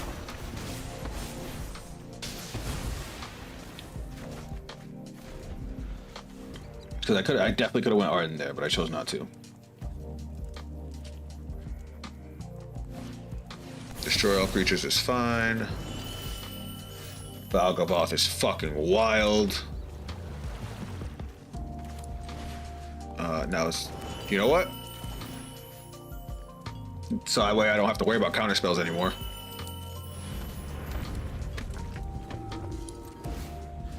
Yoink. 7 damage. And now while this thing's on my board, he can't use spells on my turn. And now we'll draw 3, discard 1. And we'll get rid of Valgavoth. And we have another Zombify. Opponent can't cast spells during your turn. That is such a disgustingly good effect. I hate this card. I hate Voice of Victory so much. Does he have a board wipe? Yep. It's okay, we have another Zombify. And what was that, 3 board wipes in a row? 2 board wipes. 2 board wipes. So, I didn't mean to do that. I think I'm safe to play this. And this. If I'm wrong and he has it, cool. If not, Valgovath's gonna be a bitch for him to get over.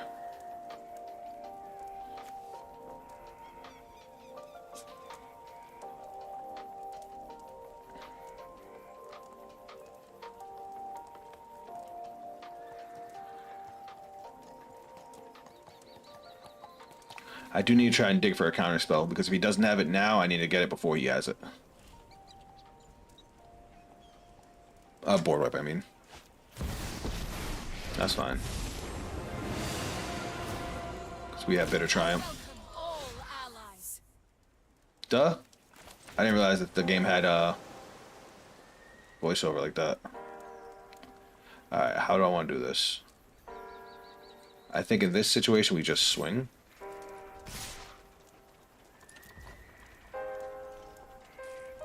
I assume he's gonna block. Oh wait, Valgovath has flying. You fucking idiot. I'm mad dumb. Did y'all know I'm mad dumb? Why did he block the Cynical Loner? You just let me dump a card for free? I forget I get their fucking thing. I get their Planeswalker now. Your bitch works for me now. I forgot. Join the fight. Now we'll play this. Oh, and we drew. Alright, we win. Game's over.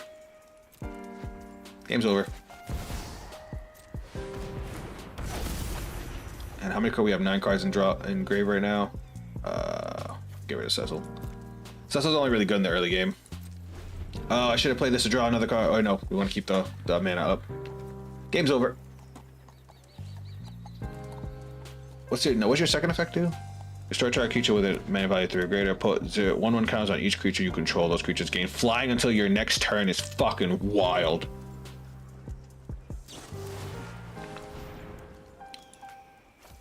They just targeted Valgi. And they only have 2 permanents, so Valgovath just automatically wards it. Thanks for the free card though. So yeah, they tried to exile Valgovath, but you can't. You have to be able to sacrifice 3 permanents. That's why Valgovath is so powerful. I actually have that card IRL. I have the alt art. Where's she at? Well, I don't even know what Valgovath is. Anyway, so Valgovath.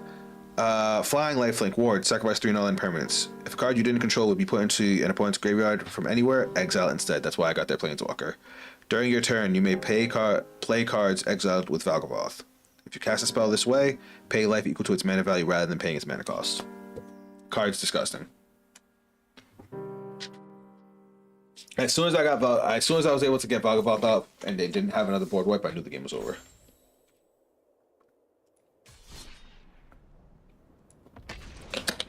Alright, so we've been floating around. Let's see if we can finally fucking get there. It's already been 3 hours.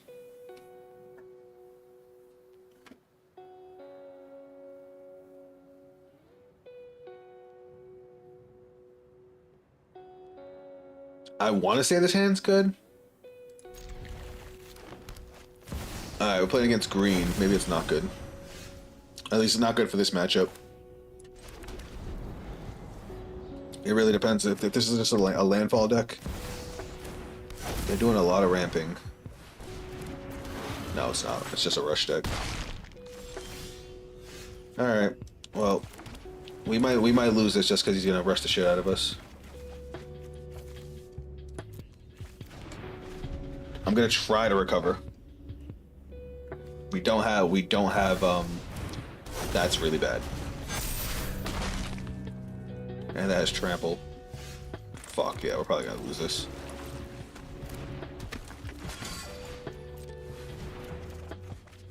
We have a revival spell, but the damage might just be too severe for even Bahamut to come back from.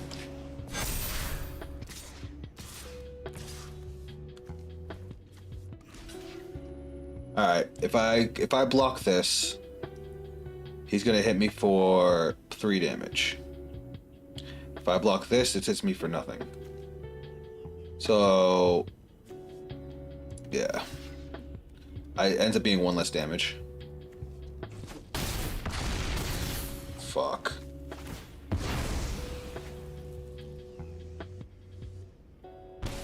Yeah, I'm fucked.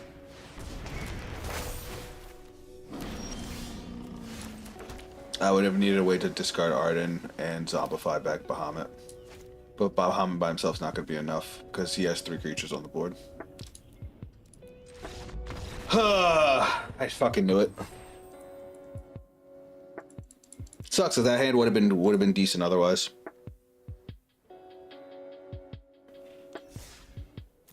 I'm trying to think of ways to make my deck more consistent. Like, I know I have to get to turn 4, but it's hard with decks like that you can just rush the shit out of you. It's like, do I need to play more interruptions? Mistras. Like, see, this hand has no plays whatsoever, but it has 1 destruction spell. And then this hand doesn't work unless I hit a 3rd land. I really have to mulligan it down to 5. That's crazy.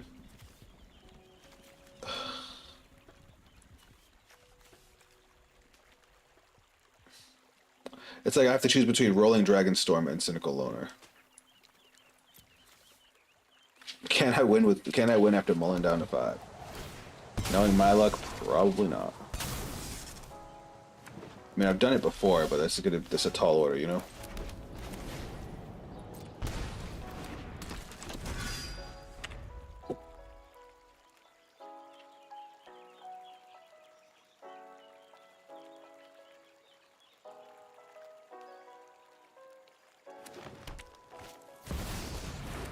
Oh, and it's a fucking landfall deck? Great. Thankfully, Cecil's good against landfall, but like, I have no destruction spells.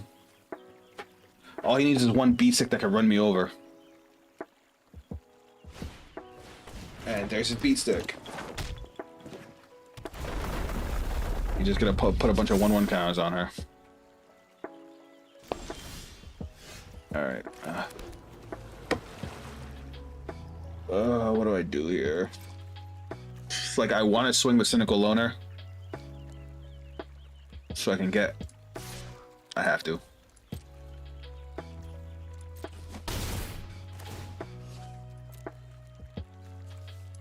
I need Bahamut. Now I need to do this to try and draw into a mana. And of course I draw into the Mist Village. Granted, that would have been the planet, because... Oh, fuck.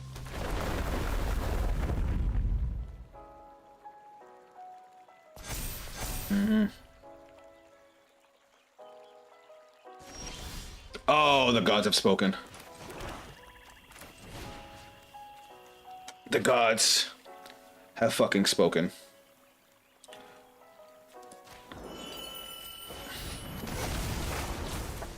Fuck that.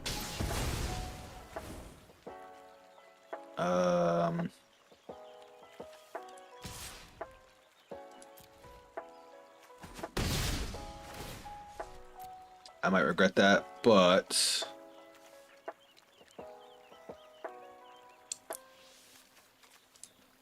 yeah, because we're gonna kill the Hydra.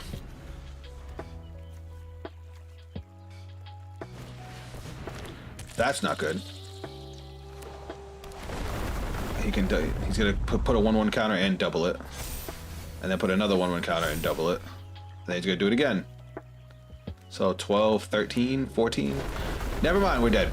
Fucking game over. I fucking hate landfall.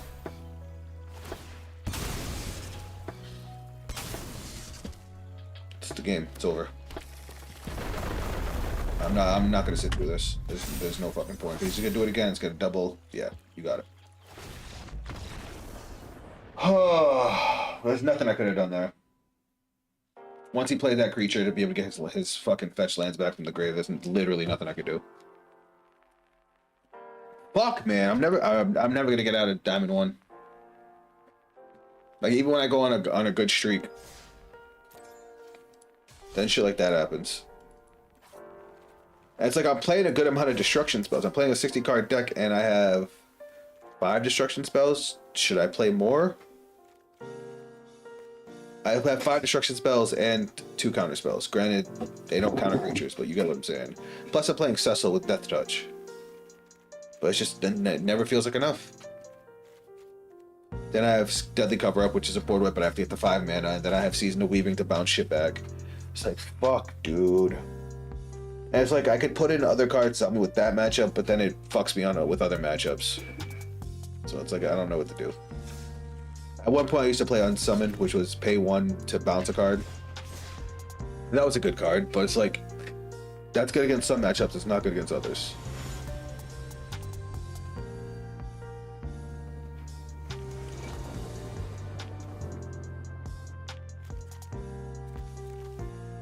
This hand's okay, I think. I only got 2 mana, but good. Alright, if I lose this one, I think I'm gonna call it. I think I need a break.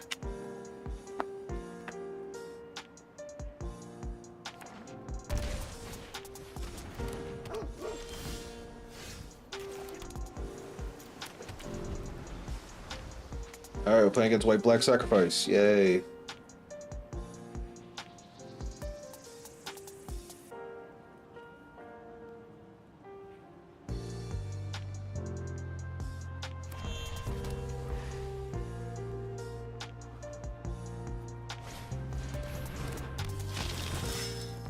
Which one's this one? Is it the one that gets... Yep. Great Sacrifice Outlet.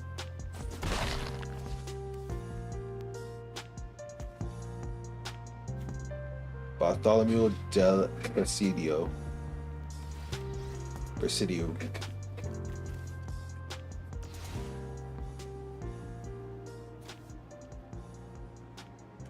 my turn now?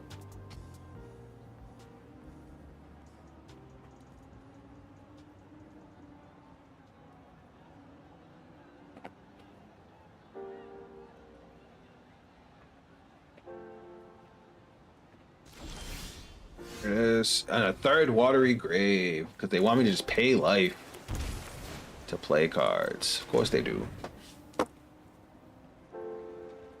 Next turn we'll kill Bartholomew with the other Bitter Triumph. Hopefully that was a good play. Because the way I see it is next turn we'll kill it with Bitter Triumph and then swing. Cynical Owner can swing.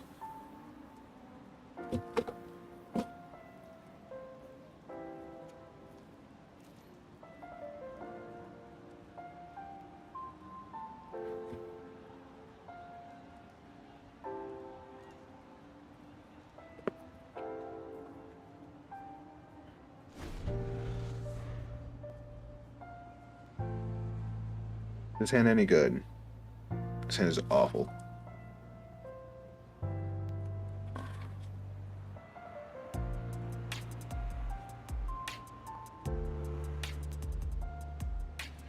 Chat. I keep losing chat.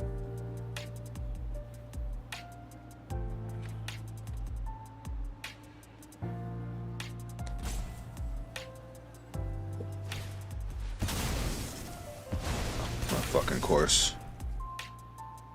I just can't have fun.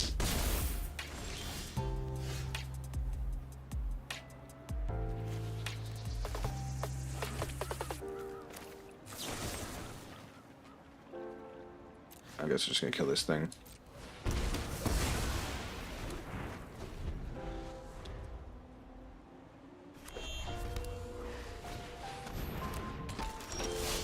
What the fuck is this thing? Death Touch, mobilize X or X number of creatures in your graveyard, so I has mobilize 2. No, I has mobilize 3. Yeah, that thing's dying. I'm not fucking with that.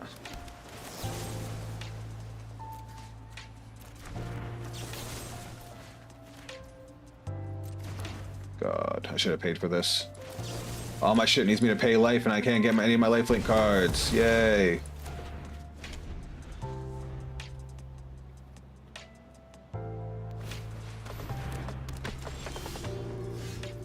Oh, God. Just stop having these annoying ass fucking cards, please, for the love of Christ. Just want to play the game.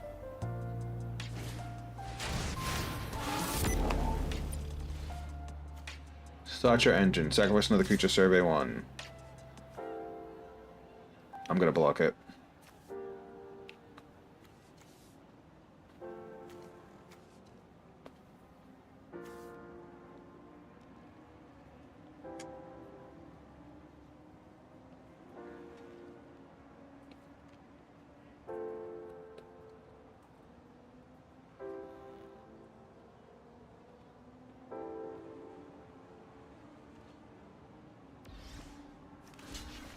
They just don't want me to succeed. I don't care if you sacrifices it to survey. That's an annoying ass card. If not, it dies, and it is what it is. I'll probably use Restless Reef on my next turn and hope I mill something crazy. This was such a poor start for me.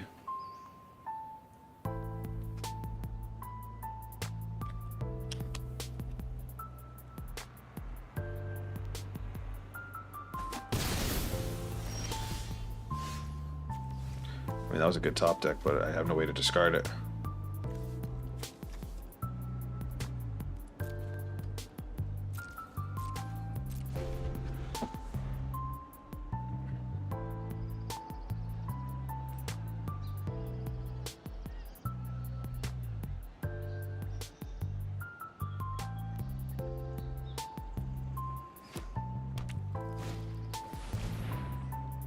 That's cool.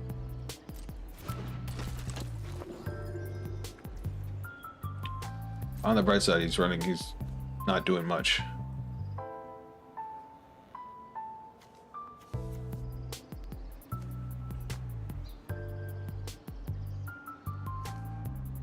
I guess he sees I'm assuming he sees the Restless Reef. Alright.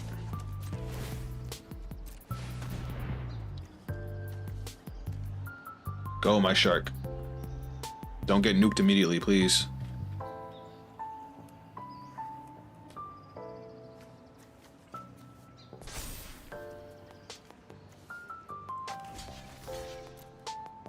Now he's just gonna I thought he was gonna sacrifice it. And I'm still sitting here with no discard outlets, and now I'm not drawing mana. Love it. I don't know how the fuck I survived this long. Fuck no, you're not getting that. Even though, I mean, I could have, and then just deadly covered, but... Nah, I have to take 3.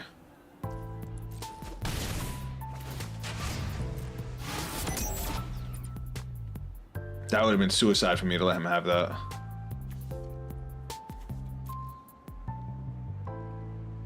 Come on, give me a discard outlet.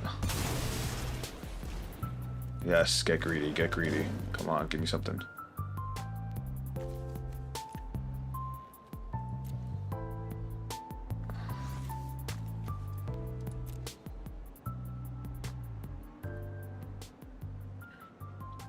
This guy's playing really slow and it's pissing me off. Because I have potential to do stuff, but he's taking forever.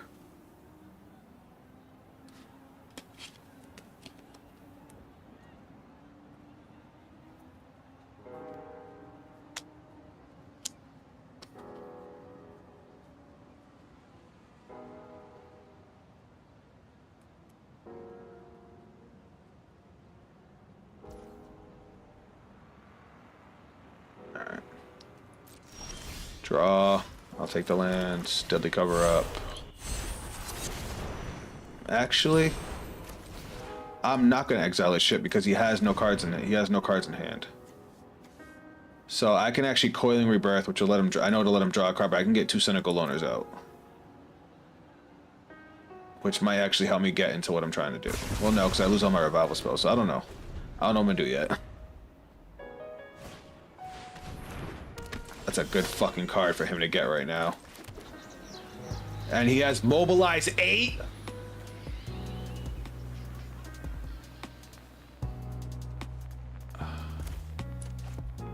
I lose. Again. Alright, y'all. I think that's gonna be it. I'm on tilt. And now we're back to Diamond 2.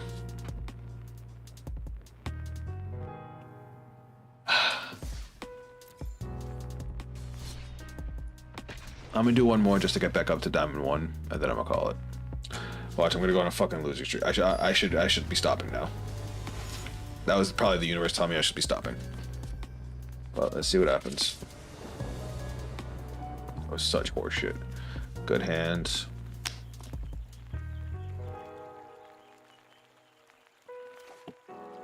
You know what would have been a great card to have in that game? Strategic Betrayal. Cool, and we're playing against Life Gain, and they're going first. You love to see it. I don't know if you guys could tell that I'm on tilt, but I'm definitely on tilt. Oh, I'm so angry. Oh, cool. Fuck that card. Alright. Play Starting Town. I'm just gonna play the Cecil now. I need to keep this fucking thing on lock. Because that thing's gonna gain a bunch of counters as he gains life, and it's just gonna get annoying.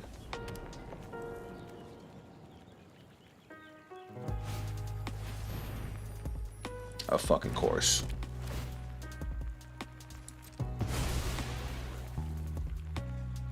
Thankfully, it doesn't look like he has much else, but still.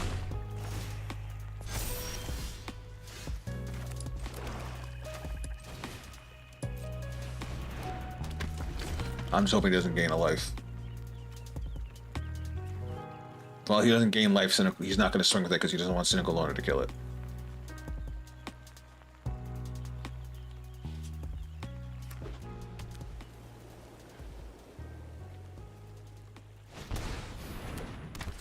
Whenever a creature you control attacks, gain 1 fucking life. Ugh. It doesn't matter if I keep Cynical Loner because he's just gonna block it with this bitch. No, he's not. No, he's not. I have faith. I would have absolutely had faith if I drew a Zombify, but here we are. Never mind, it just jumped to a 5/5. Yeah, we lose. Game over. Because of this thing. I forgot about this thing.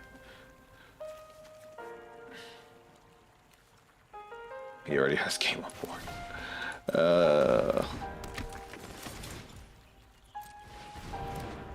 I fucked up too. I fucked up hard. Oh man. I should have just blocked.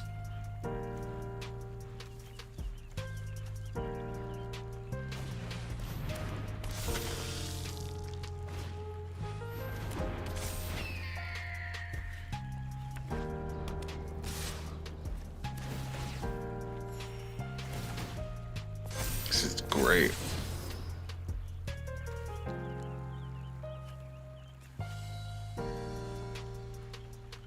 Why didn't I block with her?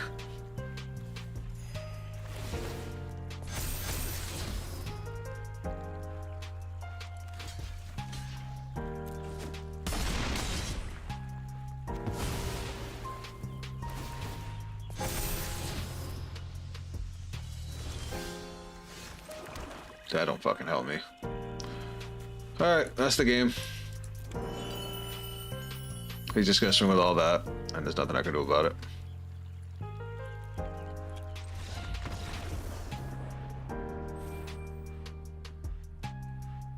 Alright, I'm done. Chat, I let you down. I tried, and I tried, and I tried, and that's... I'm so mad.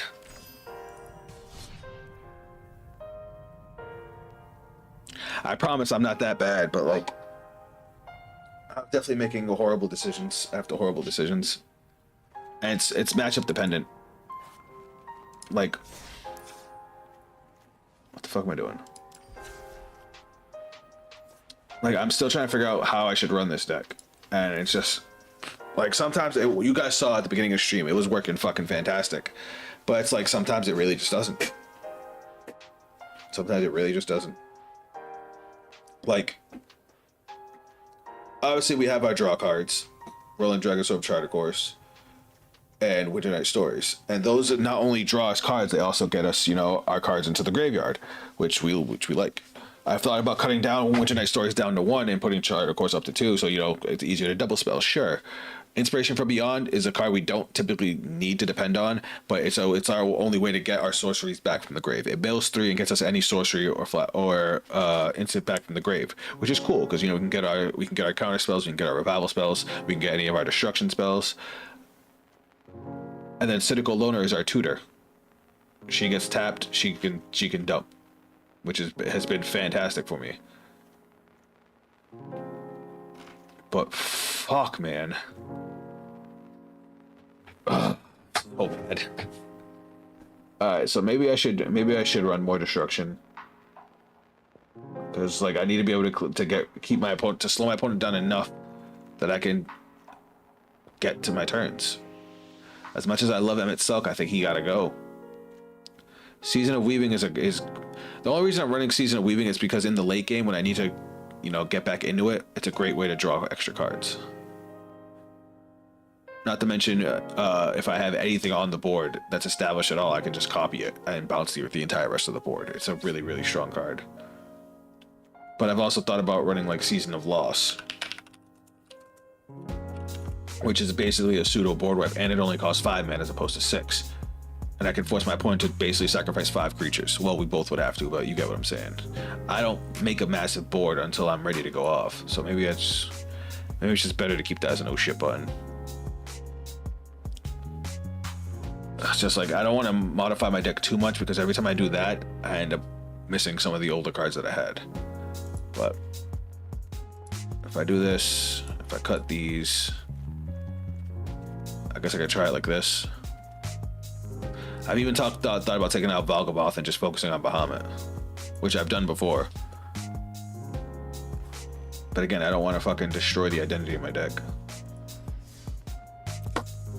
Guess we'll try again. I know I said I was going to be done, but I'm stubborn. And now my cards are upside down.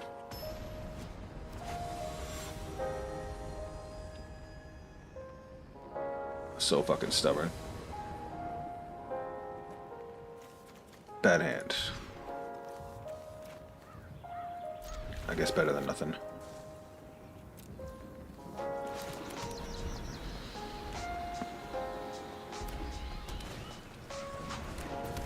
Cool, and we're playing against Red Rush. Dope.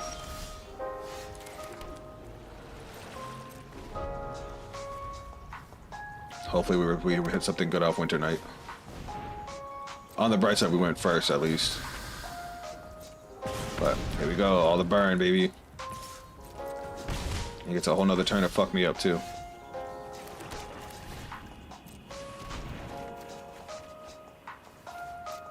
Phenomenal.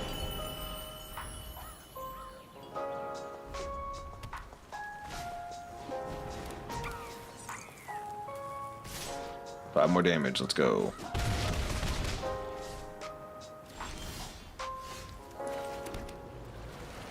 I'm not gonna use fucking Zombify on that.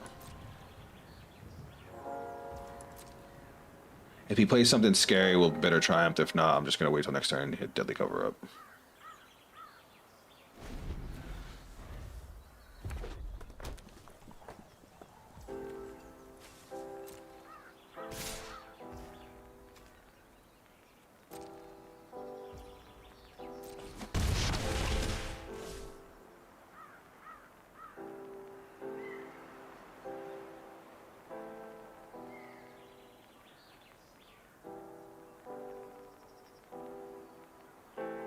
This sucks dick.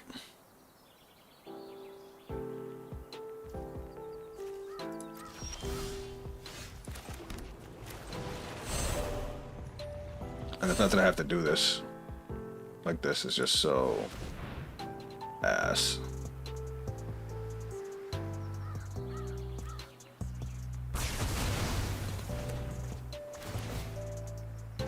And now he gets 2 free cards that he can just activate. That's a good card. That's an okay card. He could deal 5 damage to me. He could deal 6 damage to me and just effect damage. So I'm probably dead now. Let's be real. At least it doesn't have haste.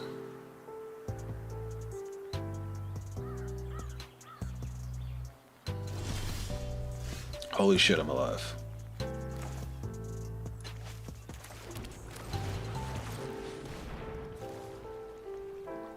His hand must be fucking hot garbage if you can't play anything.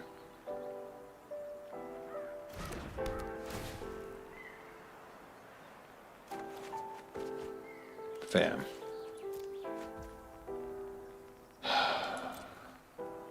This is why I get frustrated. Because, like, I'm doing the things. And it's like I can't put too many bombs in the deck because it's like I'm already playing Massacre Rim, 2 Ardents, 2 Bahamut's, and a Vagwab. That's 6 targets.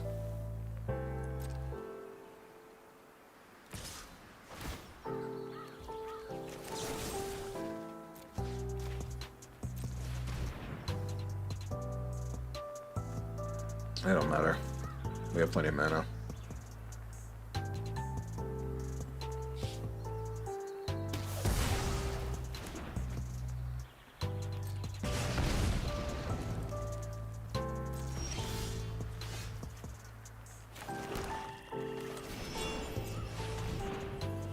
See what happens. I guess we got something. Probably the worst target for this matchup specifically, but... Well, maybe not. He does play a lot of little creatures, but they only have to do so much damage to me, and then he can just kill me with spells. Like that. Am I dead? I really needed that to be Arden, but it is what it is. Yep, that's game.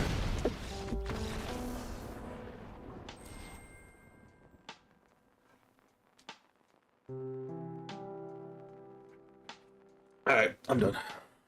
Chat, thanks for tuning in. Sorry this was a letdown of our first Magic stream.